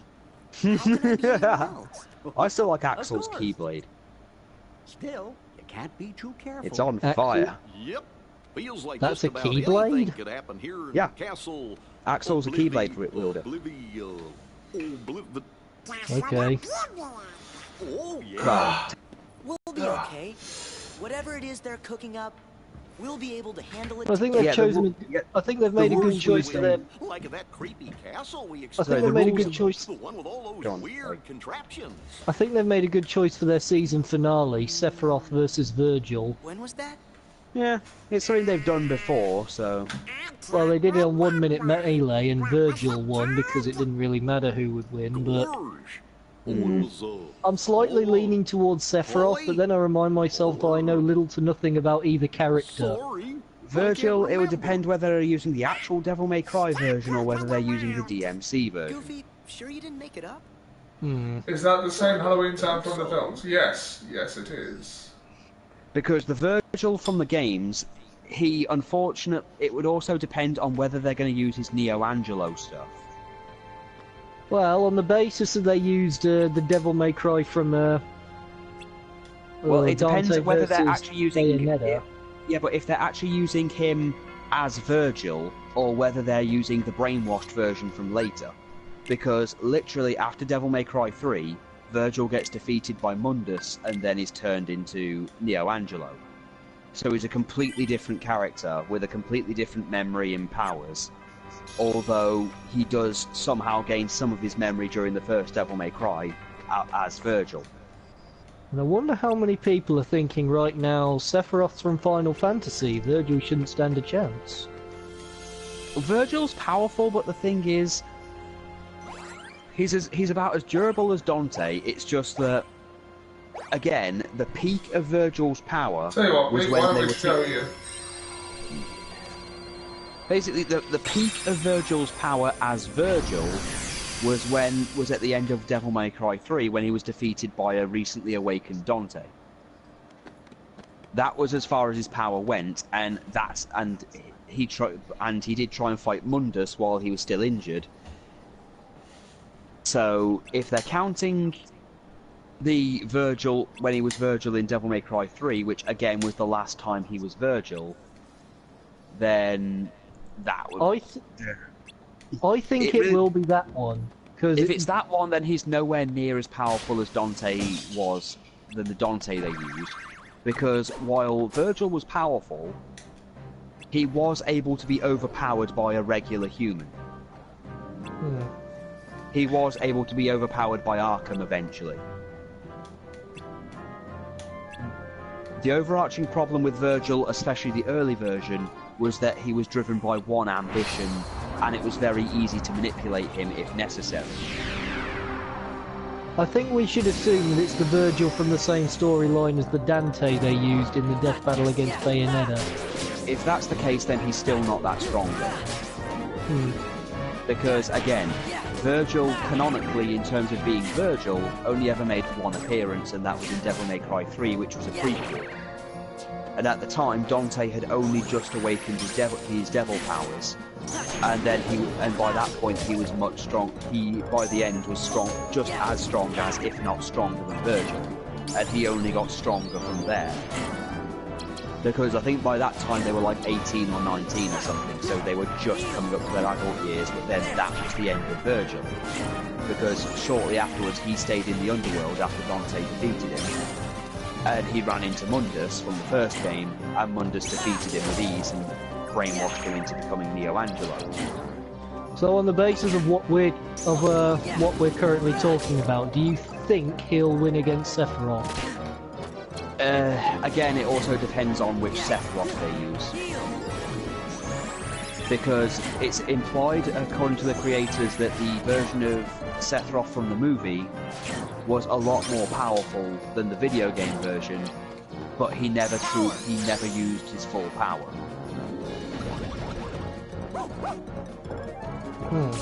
And the Kingdom Hearts version is quite goddamn powerful as well. I dare say they might use the one from Kingdom Hearts. Well, they might just use Sephiroth with all the powers he got from the varying games, because that's what they do. They just use... Actually, I tell a lie, Virgil has made 2 canonical appearances, although his appearance in Devil May Cry 4 is actually set way before the actual story of 4 and way before number 3. And even then, it's implied he wasn't there for long, and all the demons there were only lower demons summoned by humans. I wonder how we should identify Jack Skellington. Do you think it should be Dark Assailant or Skull Knight? Skull Knight. Or Pumpkin, King of Ghosts. Oh yeah, that's a good one. They do call him the Pumpkin King, so... Exactly. Yeah, that's a good one, I like that. So, if we're going by Devil May Cry 3, the Devil May Cry version, as long as he's strictly Virgil and barring Neo Angelo, so it's just strictly Virgil. I'd say Sephiroth has a bit of an advantage.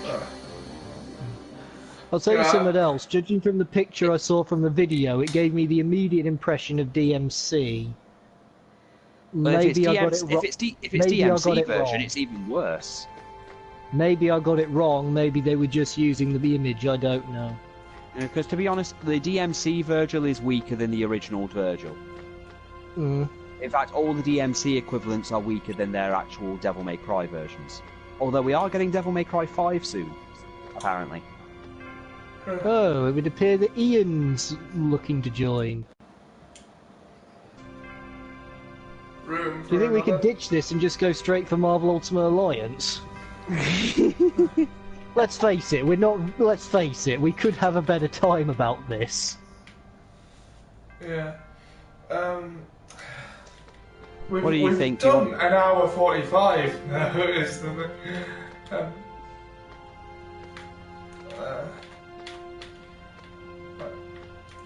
It's both, to be honest, Pete. It's both Christmas and Halloween to me. Yeah. I mean, I'll invite him into the thing, but I wasn't planning on streaming for much longer.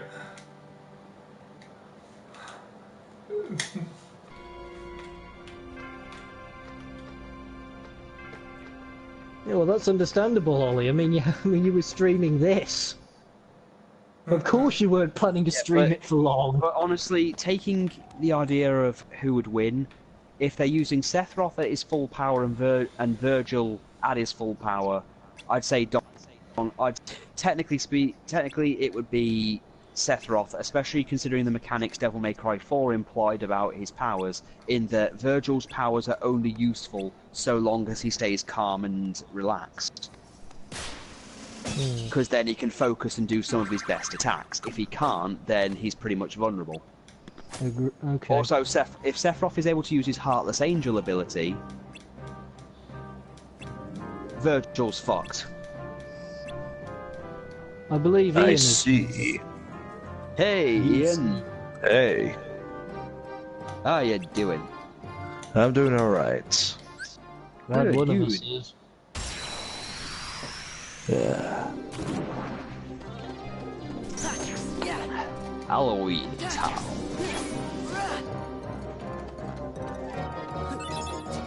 Yes, thank you for doing that, Ollie. What? Skipping the scene. We already saw it once. Yeah. So yeah, I'd put my money on Sephiroth, depending on which version of him they use and which powers they imply to use, because they have been known to skip out on some powers if they feel it isn't relevant. Well, I'm gonna have to take your word for it, because I don't know, because I know little to nothing about either of them. Well, for Virgil, his power is pretty much, he's got Yamato. His main sword is Yamato, which is the katana he's got, which is pretty damn powerful in its own right. And he's got that super speed kind of ability and the Dark Slayer ability, which allows him to pretty much teleport around. He's fast enough to block bullets and, you know, fire them back with his katana. One of the scenes from Devil May Cry 3 was that Dante fired all around from his handgun at him. He just blocked each and every one of them with his sword, dropped them on the floor, then swung them back. I thought that was fairly impressive. And you know the one ability he's got where he fought Dante and they were able to slash fast enough to stop rain hitting the ground?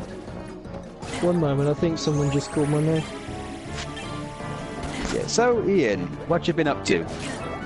Oh, I've been making a new character. Okay, I'll post. I've been meaning to post you something for the Christmas Carol thing. I thought you'd find funny, so I'll probably send that tomorrow. Cool. Also, I've been making new characters as well, and I'm sorry that, you know, Brian Deadly almost lost to Mr. Patriot.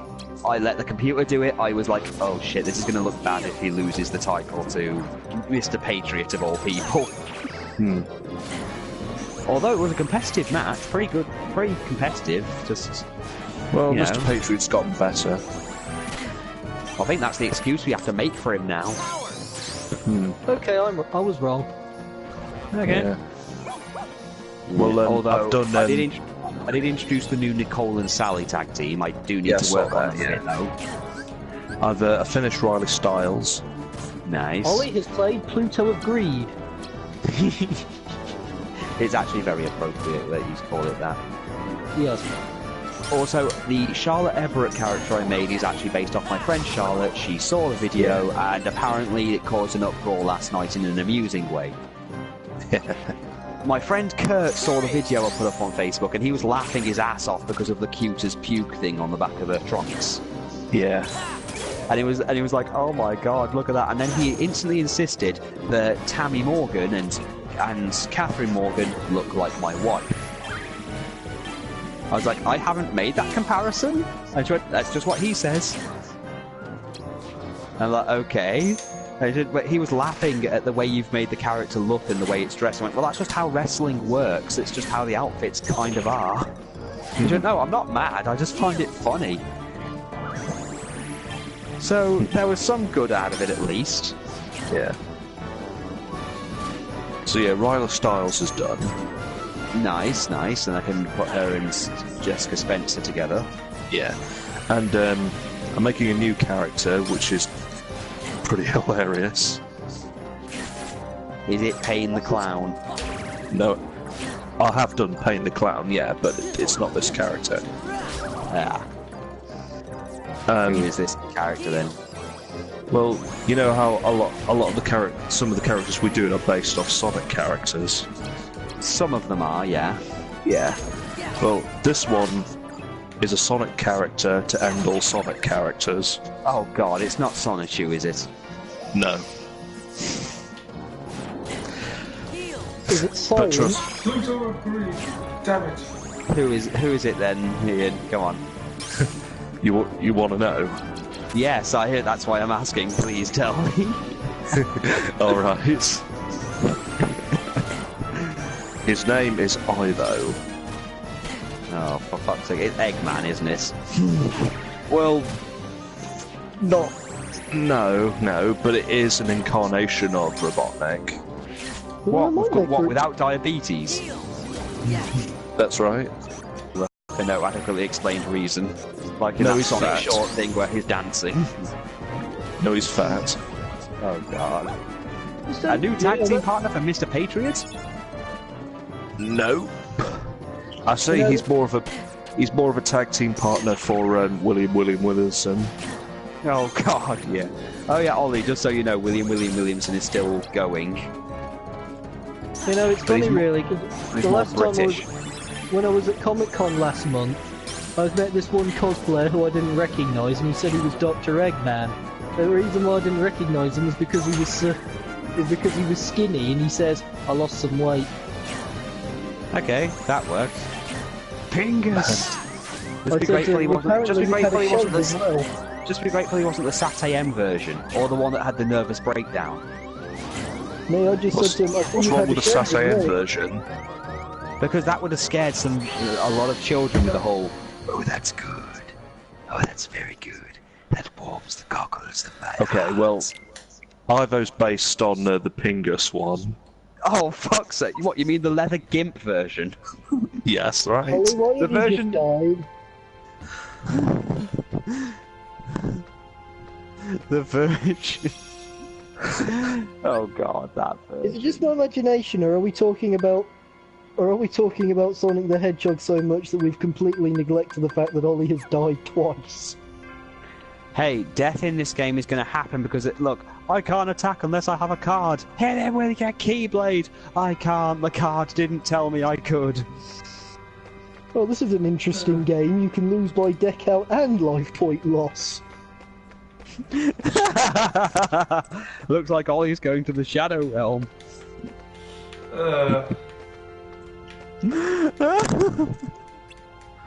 I challenge you, Heartless, to a children's card game. You do actually sound like him there. I'm going to do my laundry. Can I have some change? So Sally and Nicole need a bit of work done, but they're basically like the female version of the Young Bucks, only not as over the top. Yeah. I like it how he challenged Cell to a duel. Yeah, and Cell understood the rules better than he did. He literally just threw the rule book at him. Oh. Did anyone see the... I thought it was pretty good of Cell to be a sport and accept his challenge. I wonder if he actually would have given up his claim to Earth if Yugi had actually beaten him. Existence is pain. Yeah. I love. You know what? You know what? I'm not going to burn that Kate Sith card that I've got now. I'm actually going to keep it because now Mark is a depressing pile just of pink so you know, goo. Kate It's Sith fucking is the hilarious. party member that nobody likes. No one likes Ollie, him. No one ever has okay. him in their party. No, okay, Ollie, I'll be honest. When I was buying the Final Fantasy trading card game earlier this year, I once opened a packet and then I got a shiny Kate Sith and went, "Are you taking the piss? This is an insult. I demand a fucking refund." Wait a second. I'm injured, so you're going to steal my deck and go play cards with your arch rival? Pretty much. No wonder your parents are never around. But yeah, I demanded a refund because I got a shiny Kate Sith and went, "I don't want Kate Sith. No one wants Kate Sith. Not even Kate Sith wants to be around Kate Sith." But now I'm going to keep the card because depressing Mog actually makes me happy. And of What course a great day who... out, hey Mog. My existence is pain. And of course we know the big twist around his identity. Yes, someone yes, should yes. So it's Reeve. Someone should say to Kate Sith, you know, it could be worse. You could be Dan Hibiki. Oh god, I used to make so many jokes about Dan Hibiki to Ollie. Who's done life at the party? Whenever he lost a fight, anything, I'd say, "Oh, you lost to a minion of Dan Hibiki." He's like, "I'm not losing to Dan fucking Hibiki." Even Hercule didn't lose to Dan Hibiki. At least Hercule legitimately won a fight. Yeah. So are you saying in this case that the Heartless are the army of Dan Hibiki, Sam? If it inspired Ollie, if it had inspired, if I'd known that you would, if I actually thought you were going to give up on Shadow of War, I'd say the orcs were all clones of Dan Hibiki, and you lost to a half Hibiki just to make you angry enough to kill all of them again. I'm afraid I would have actually disputed that notion there, Sam. The orcs can't be clones of Dan Hibiki because they're not ugly enough. They're close, but they're not ugly enough. And I seriously doubt that Dan Hibiki has anything to do with pickled eggs. Unless, of course, you mean making them slightly less in value. Yeah, if anything, Gollum's more of a pickled egg thing than anything, more of a Dan Hibiki thing. Gollum loves his ring. He has no time for pickled eggs. Review decks. Oh, edit deck. Right, this is gonna... I'm thinking of my idea... I probably should have mentioned the edit deck function. Sorry. Yes, maybe you should have. Sorry. Sorry. I'm thinking of my idea. Watching you struggle and drinking your tears was delicious. I'm thinking of my idea of a losers club now. I'm thinking perhaps Jar Jar Binks, Gollum, and Dan Hibiki, and Jar Jar says, "You go sit in the corner." They're not fit enough to be in the losers club. Precisely. They're fitter than Dan bloody Hibiki. Right, I don't understand what I'm doing here. Oh, Dan, you're such a pink punching bag. I'll get rid of the lower numbers that aren't 0. Purple Do you actually need the ones with 0? Do you actually need the ones with 0? They're the most powerful ones you can use if you use them last, so it's probably better to have them than not. I see. That's gonna cost you 16 pickled eggs. I'd rather hope we'd done away with that joke when we stopped playing Shadow of Mordor. Oh, the joke will never go away. As long as there's orcs. There will always long be. as There aren't any orcs in this game. As long as there are pickled eggs. There aren't any pickled eggs in this game. Yes, but it annoys you, so it's worth it. It doesn't annoy me that much. It's just... Plus, the large bodies remind me of orcs. It doesn't annoy me. It's just the repetitiveness prevents us from coming up with something new. Simba in attack mode. 6-quarter portions. I'll allow 3s. I suppose Come up those with new stuff. I suppose those health cards that look like that have a leaf on them. I suppose we could call that Reign of Mercy. Oh no! Yeah. That's about as apt as you're going to get, I suppose.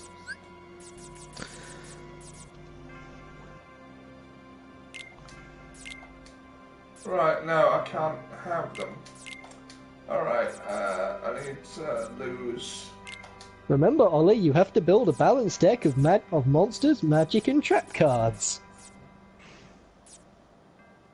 If you don't have any trap cards, try your best.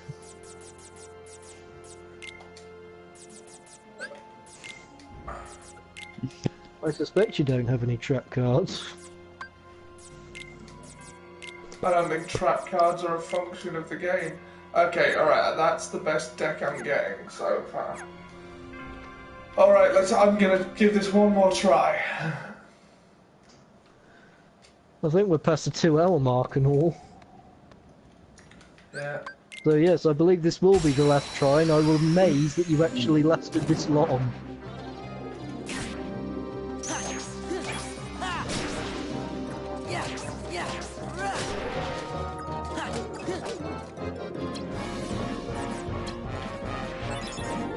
I mean, this game...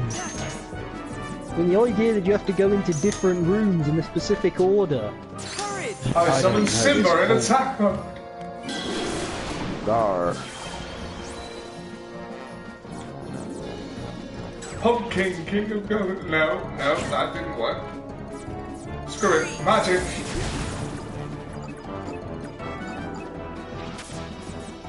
I activate Pot of Greed. Oh no, didn't work.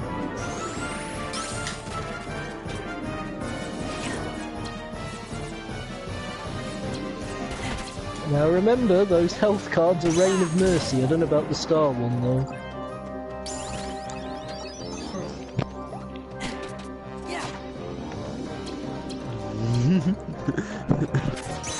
I'm trying to come up with a clever name to call Simba, but I'm failing at the moment.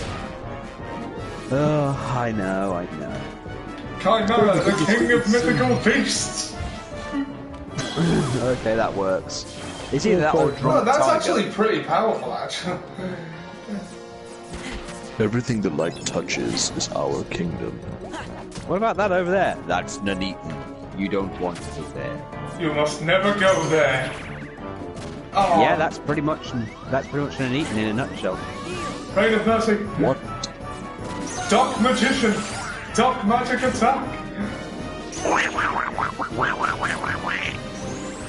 Oh god. What is steel when compared to flesh? Why is that funny to me?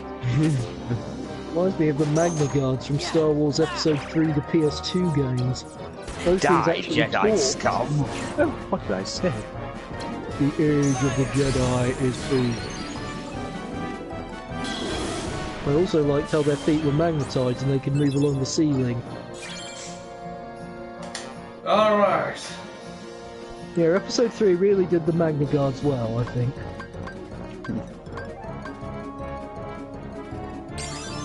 Card points, I think... Alright, I understand that they're going to be important now. Why'd you go on cold or heartless? Anything that will allow this game to progress faster is important. Yeah. Even if it's a power outage that makes you lose all of your saves. Don't even joke about that. Carrying on. Don't even joke about that. If it destroys any interest in playing this game any further, it might be worthwhile. Might be. No, we've pledged to do the entire series, so even if that were to happen, I'd still have to finish the game. Can't you just watch a game movie on YouTube? That would defeat the purpose of the undertaking.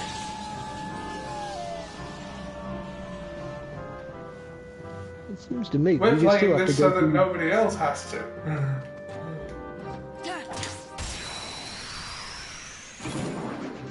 And also, people like to see people play crappy games for some reason.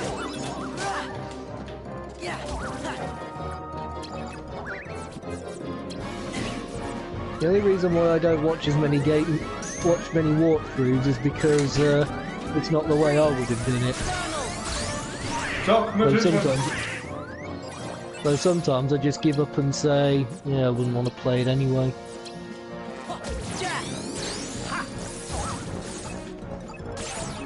One of the many reasons why I play games is because I just like the stories at times.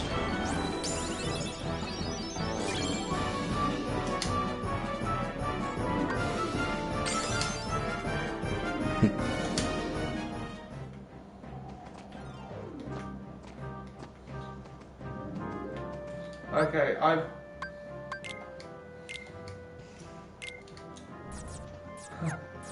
I've edited my deck some. But what do the Heartless cards do, again? Slightly extends the range of attack cards. Adds an extra hit to normal combos. Well, we know what that does.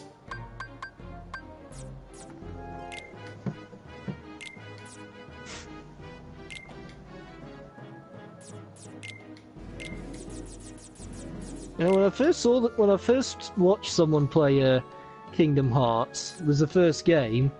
I think I mistook Riku's sword for a Keyblade.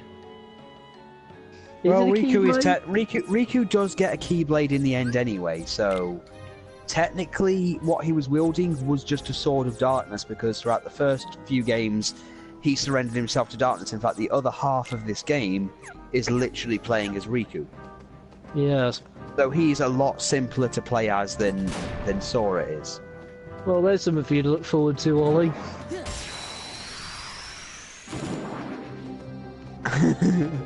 I can just sense the rage from Ollie anyway, just playing this thing. I'ma burn this diddly. Right now what I'm thinking... Was the other Riku ever in Kingdom Hearts kind of peak? In the second one, which we will get to after this. Leave a question at the sound of the beep.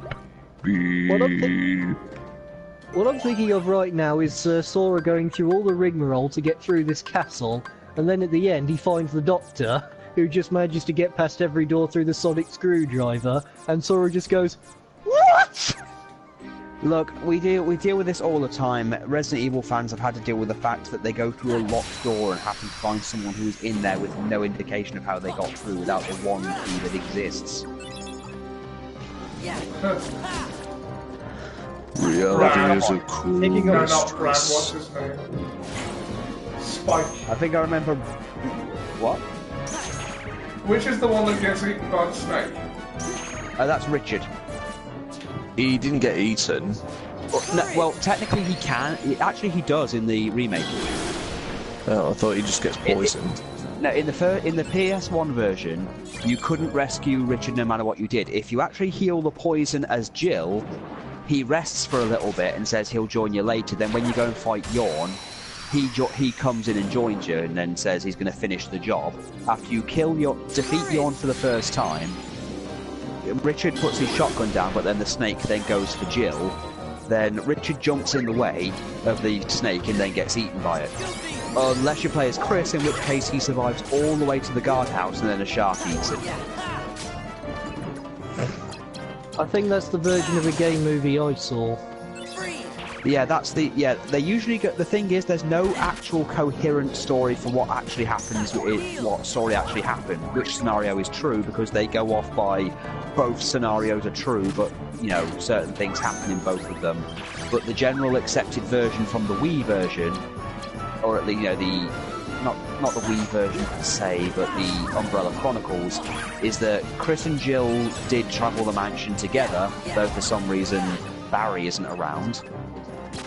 And Richard died protecting Rebecca instead. There's one thing which I've often wondered. How did Rebecca get in the mansion when she was on the train? Okay, really. I get the feeling you don't want to answer. You didn't finish. I get the feeling you don't want to answer this.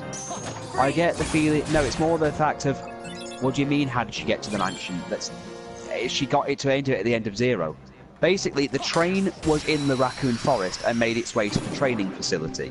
While at the training facility, that was in the middle of the forest, that had been closed down due to the whole James Marcus thing years ago when Wesker and Birkin had him assassinated, they defeated the Mimicry Marcus, who had become part of the Queen Leech. After escaping the facility through an emergency elevator, they appeared just outside the Spencer estate. Yeah. And Rico did turn up at one point in one of the labs to claim that there was a mansion nearby that Umbrella had been using, which explains a few things about him. But the Bravo team got split up. In fact, interesting fact, anyone remember the part in the first game where Joseph finds a hand connected to a gun? Yeah.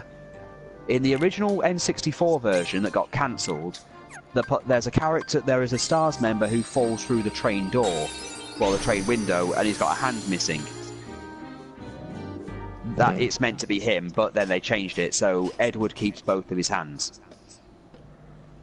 But Rebecca ended up travelling to the mansion, but she actually didn't go straight in. She went through the back way and ended up in the guardhouse. She was found by Richard, and then, according to the canon story, she actually made her way. She made her way through there all the way back to the mansion, and then got attacked by a snake. Oh. Then Chris and Jill found him. You know, when I was at Comic-Con, I saw these cosplayers who did some very diabolical impressions of Umbrella soldiers. Incompetent? Eh? Incompetent, because that's kind of how Umbrella soldiers tend to be. These didn't look incompetent. They looked downright imposing. Well, the only Umbrella soldier who's actually worth a damn is Hunk. Hunk, yes. Hunk's literally the only one that doesn't fuck up. Tofu does not count. We are not counting fucking Tofu. I think he still counts.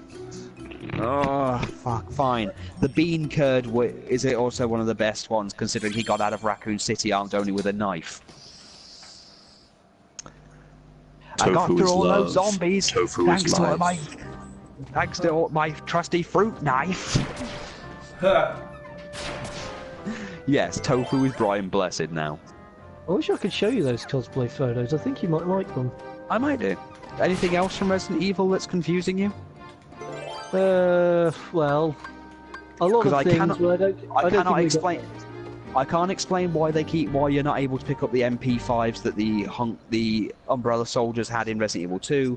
I also can't explain how certain characters got into rooms that they possibly could never have gotten into, despite them being locked. Richard being in the room that requires the armor key, and Forrest Speyer being in the room that was locked, a one-way room that also was locked with the one particular key, I can't answer. I can, however, say that the crows weren't the ones weren't the only things that killed Forrest Speyer. Well, the only thing that ever confused me about Rebecca is how she went from 0 hour to well, it's the gay movie I saw. It ended with 0 hour. She went through 0. She went basically. After 0, at the end of 0, her and Billy are on a mountain right outside the Spencer mansion from Resident Evil 1. She mentions she has to get there. Then the next scene that is seen is in Umbrella Chronicles, where she's in the guardhouse that's behind the mansion.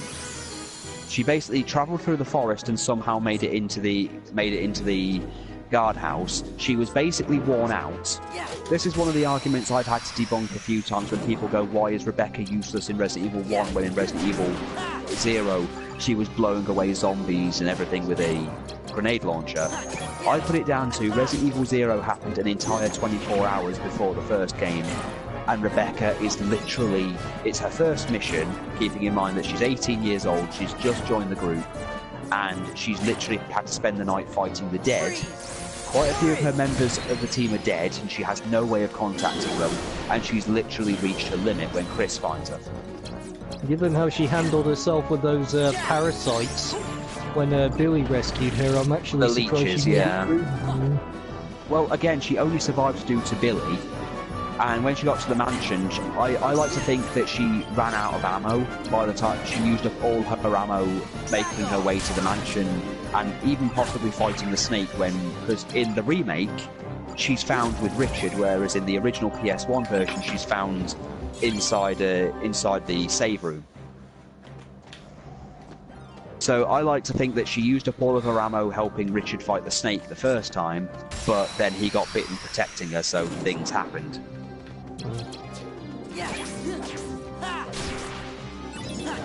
The guy who made the game movies that I saw, is it the Salazar Productions ones?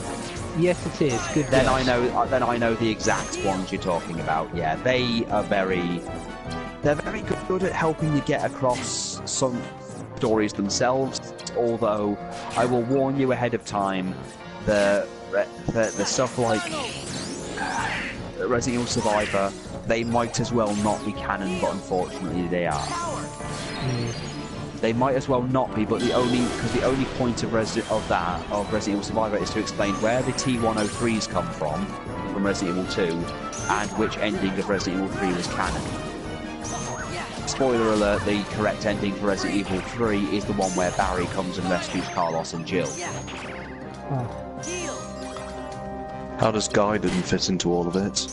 Gaiden doesn't. Gaiden is non-canon.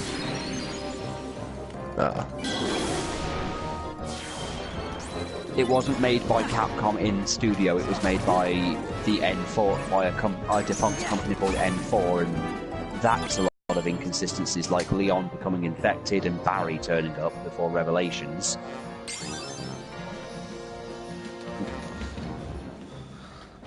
I wish they'd do a sequel game with Tofu.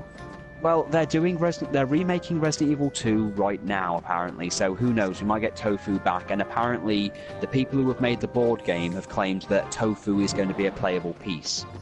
Cool. Yeah, they made a Resident Evil board game? Right, have you ever heard of the Dark Souls board game? No. Okay, well, it's something to look up. Okay, well, it's something to look up. I don't keep track of board games these days because I don't get anyone to play with.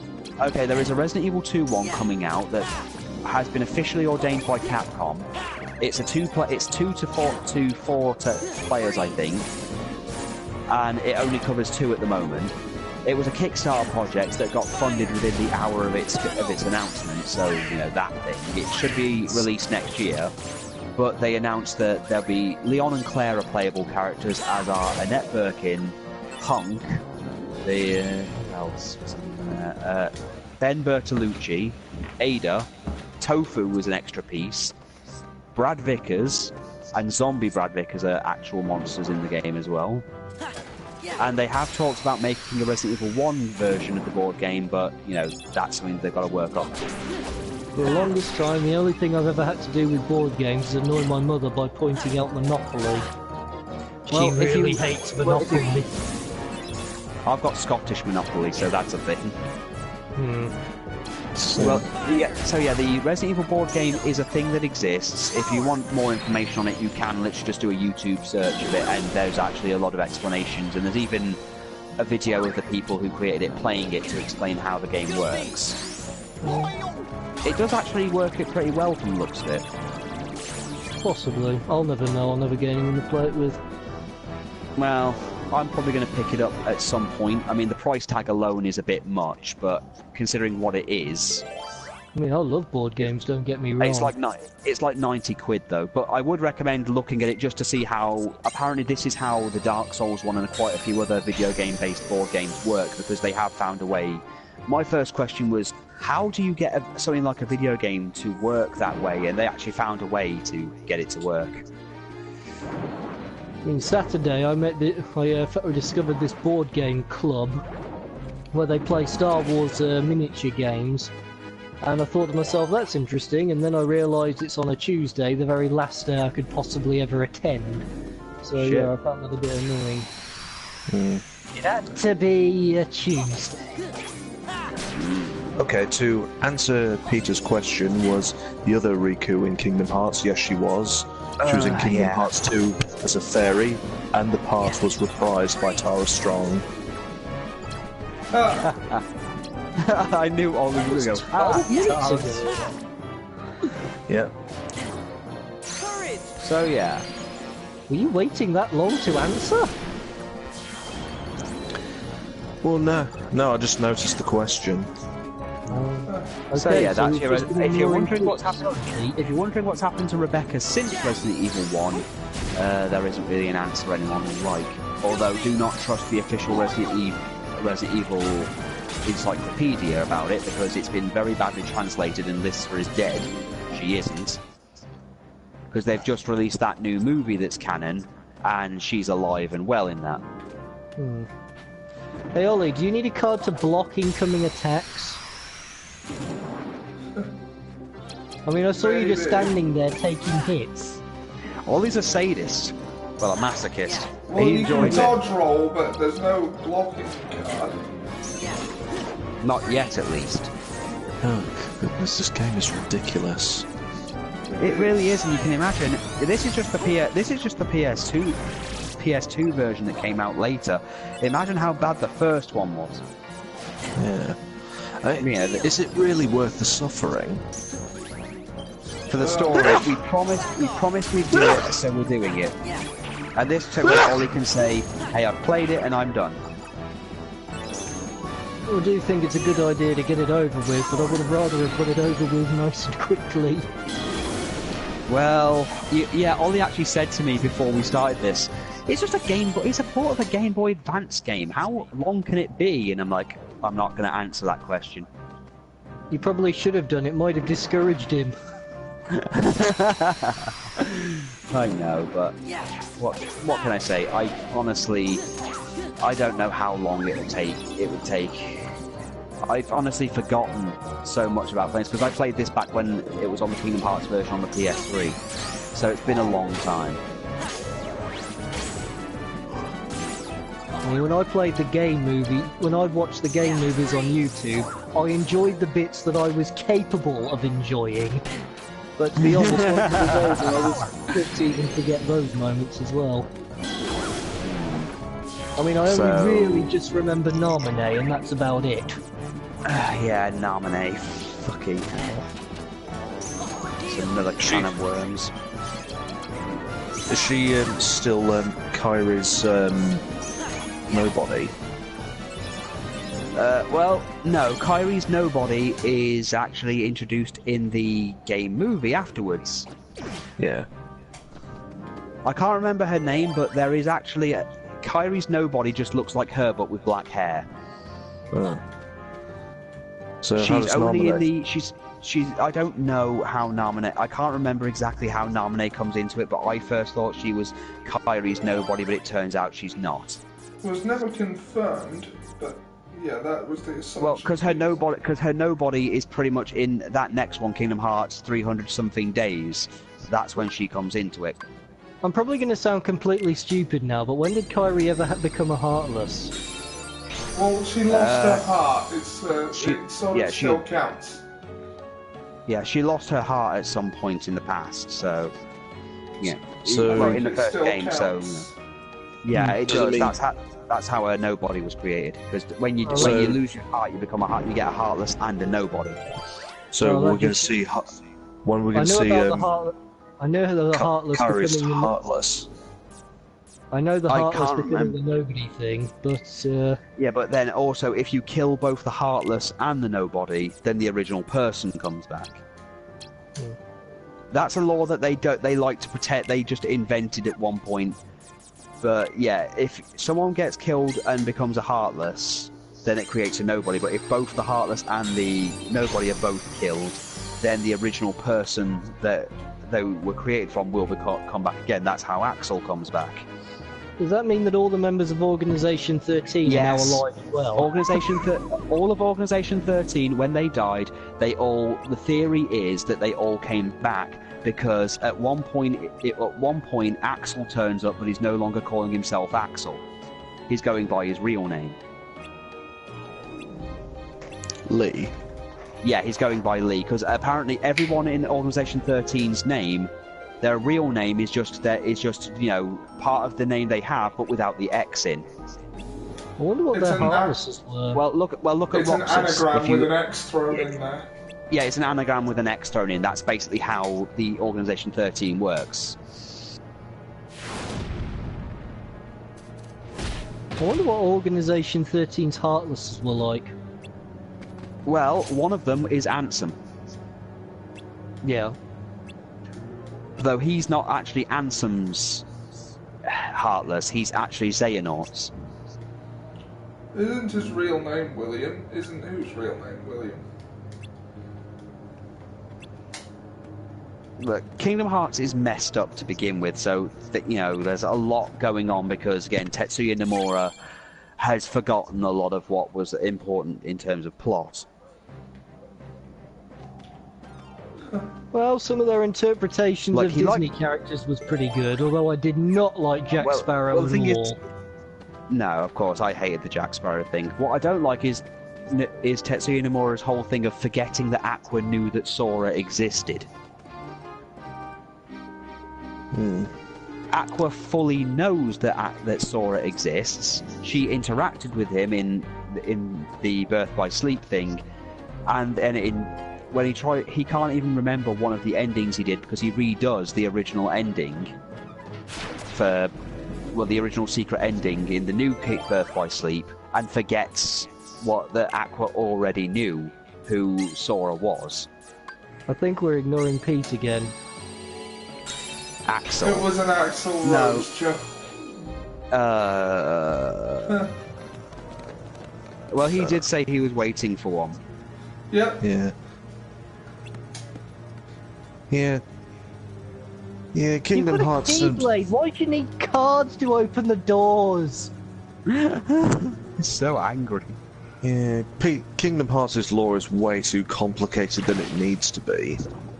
Yes. Yeah, it is. I think that's one of the reasons why I found myself forgetting things about it. And no one can blame you for it. It's got Disney characters in, for God's sake. Also, consider this. I'm not complaining about. Consider this. Sora is the most insignificant character there, believe it or not.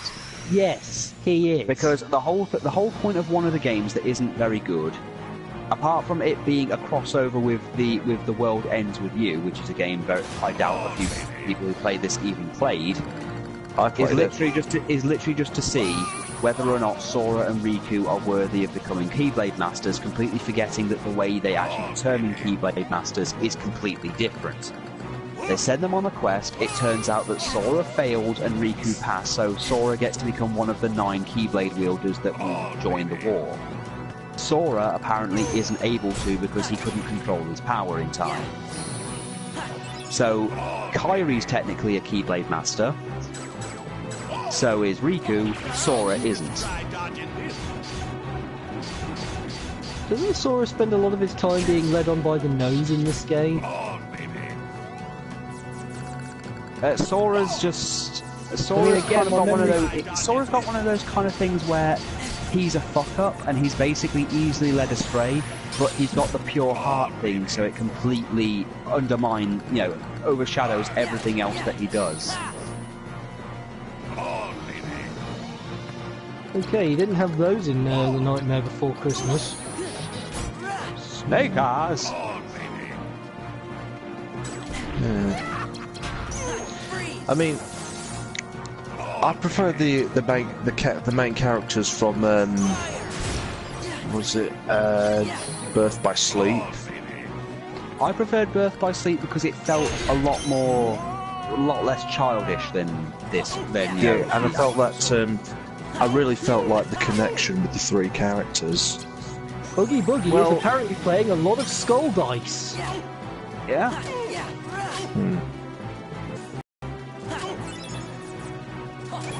Yeah, because I kind of felt like their friendship was really at stake, and I really want to see things work out with them. Well, again, Ollie didn't really finish Birth by Sleep, so he didn't realise the consequences of the characters. Yeah, but you didn't get the true ending, so the whole consequences of the end was kind of lost. Also, especially considering what happens to Terra. Apparently a chap named John Stafford has just said he liked Birth by Sleep as well. Birth by Sleep is easily has got one of the best stories, although, in order to enjoy the story I found you have to play it in a certain order. And it has a kind of Star Trek versus Star Wars thing. Leonard Nimoy and Mark Hamill. Oh, wow.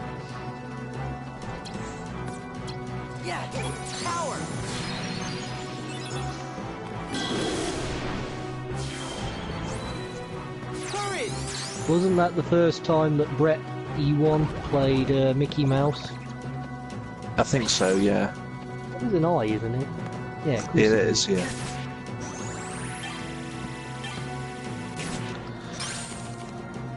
Yeah, I mean, wow, he got to start playing Mickey Mouse in a computer game. I mean, the new Birth by Sleep thing, the 2.8, is apparently going to be how the new Kingdom Hearts 3 will play, and it's a really short hour-long game, but it's there to pretty much just explain a few things as well as retcon a lot of things. Because, that's what we need. Retcon! I wonder what name we can give Mickey Mouse.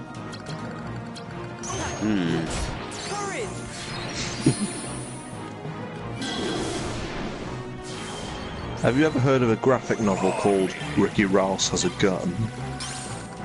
Is that the whole thing where Mickey Mouse keeps getting depressed over Minnie Mouse dating other mice, so he keeps trying to kill himself? No. It's an American GI who winds up in China, and it's basically a parody of the Chinese knockoff culture.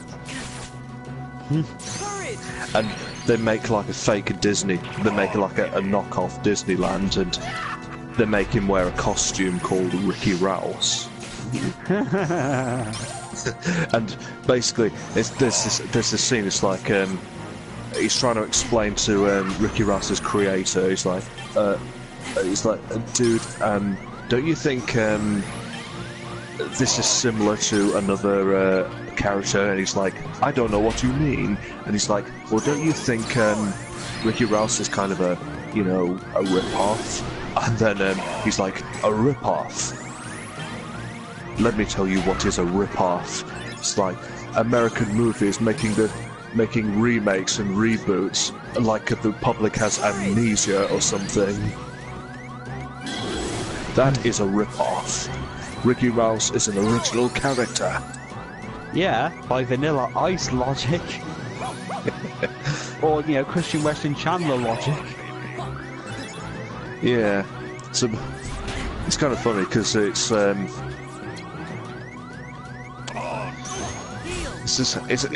think the knockoff Disneyland gets attacked, and this guy dressed in a Ricky Rouse costume has to defend it. Hence the title, Ricky Rouse Has a Gun.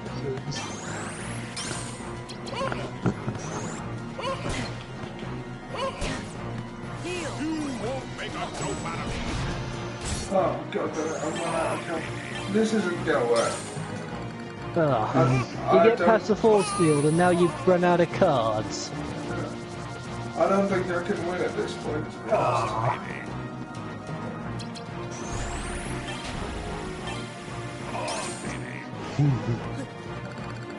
Because I can't even save up my cards because it won't regenerate anymore of them.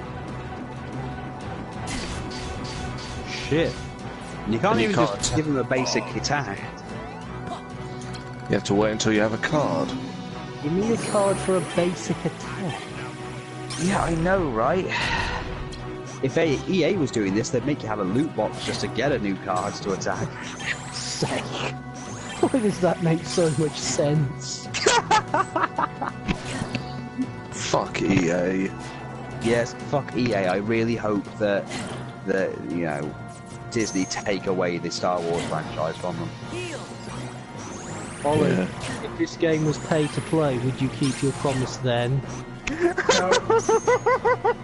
Kingdom Hearts, open up a new loot box to see if you get a good Keyblade.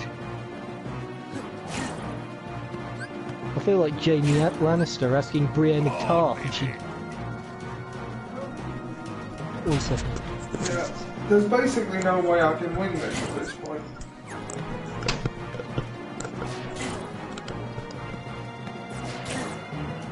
Shit. And this stream's gone on half an hour longer than I wanted it to anyway. Yeah, same. Well, in my opinion, I wanted to play Marvel Ultimate Alliance since Ian was here. We can try that sometime later this week. Later this week, if possible. It can't be tomorrow. Christmas party. Yeah, tomorrow I've got Liz's ultrasound.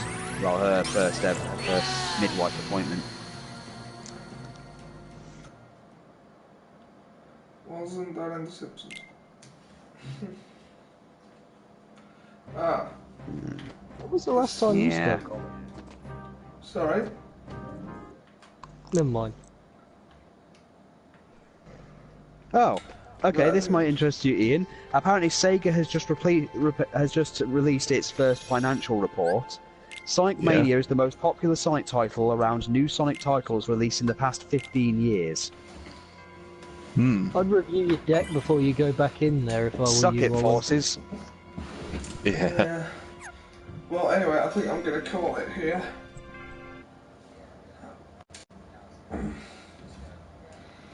Yeah. I'll probably do some grinding with, like, put wrestling on in the background or something so I don't get bored.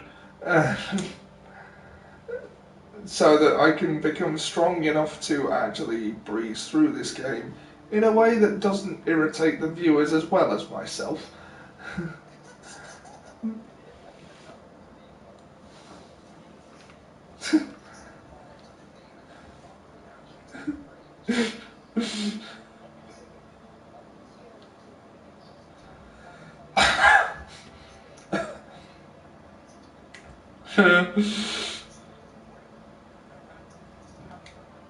Like a tub of sticks that he pulls out to snap every so often when he dies.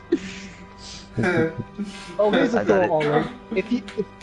If you had a real Mr. Meeseek, you could ask him to play this game for you. Ooh, can do. No, can't do. He'd be on it for too long. I can't take this game anymore. I just want to die. We all want to die. I imagine a Mr. Meeseek would probably say, and I thought existence was unbearable.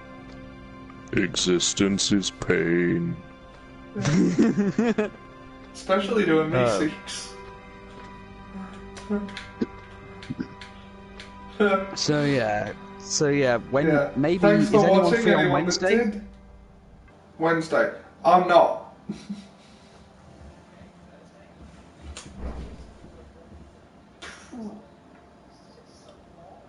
Probably.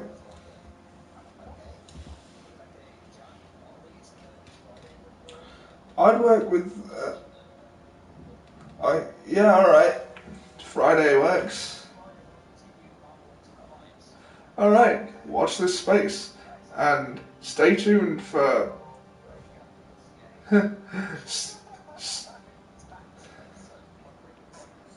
and stay tuned for fantasy filmmaking Dragon Ball. So, bye. Though that last one's not on this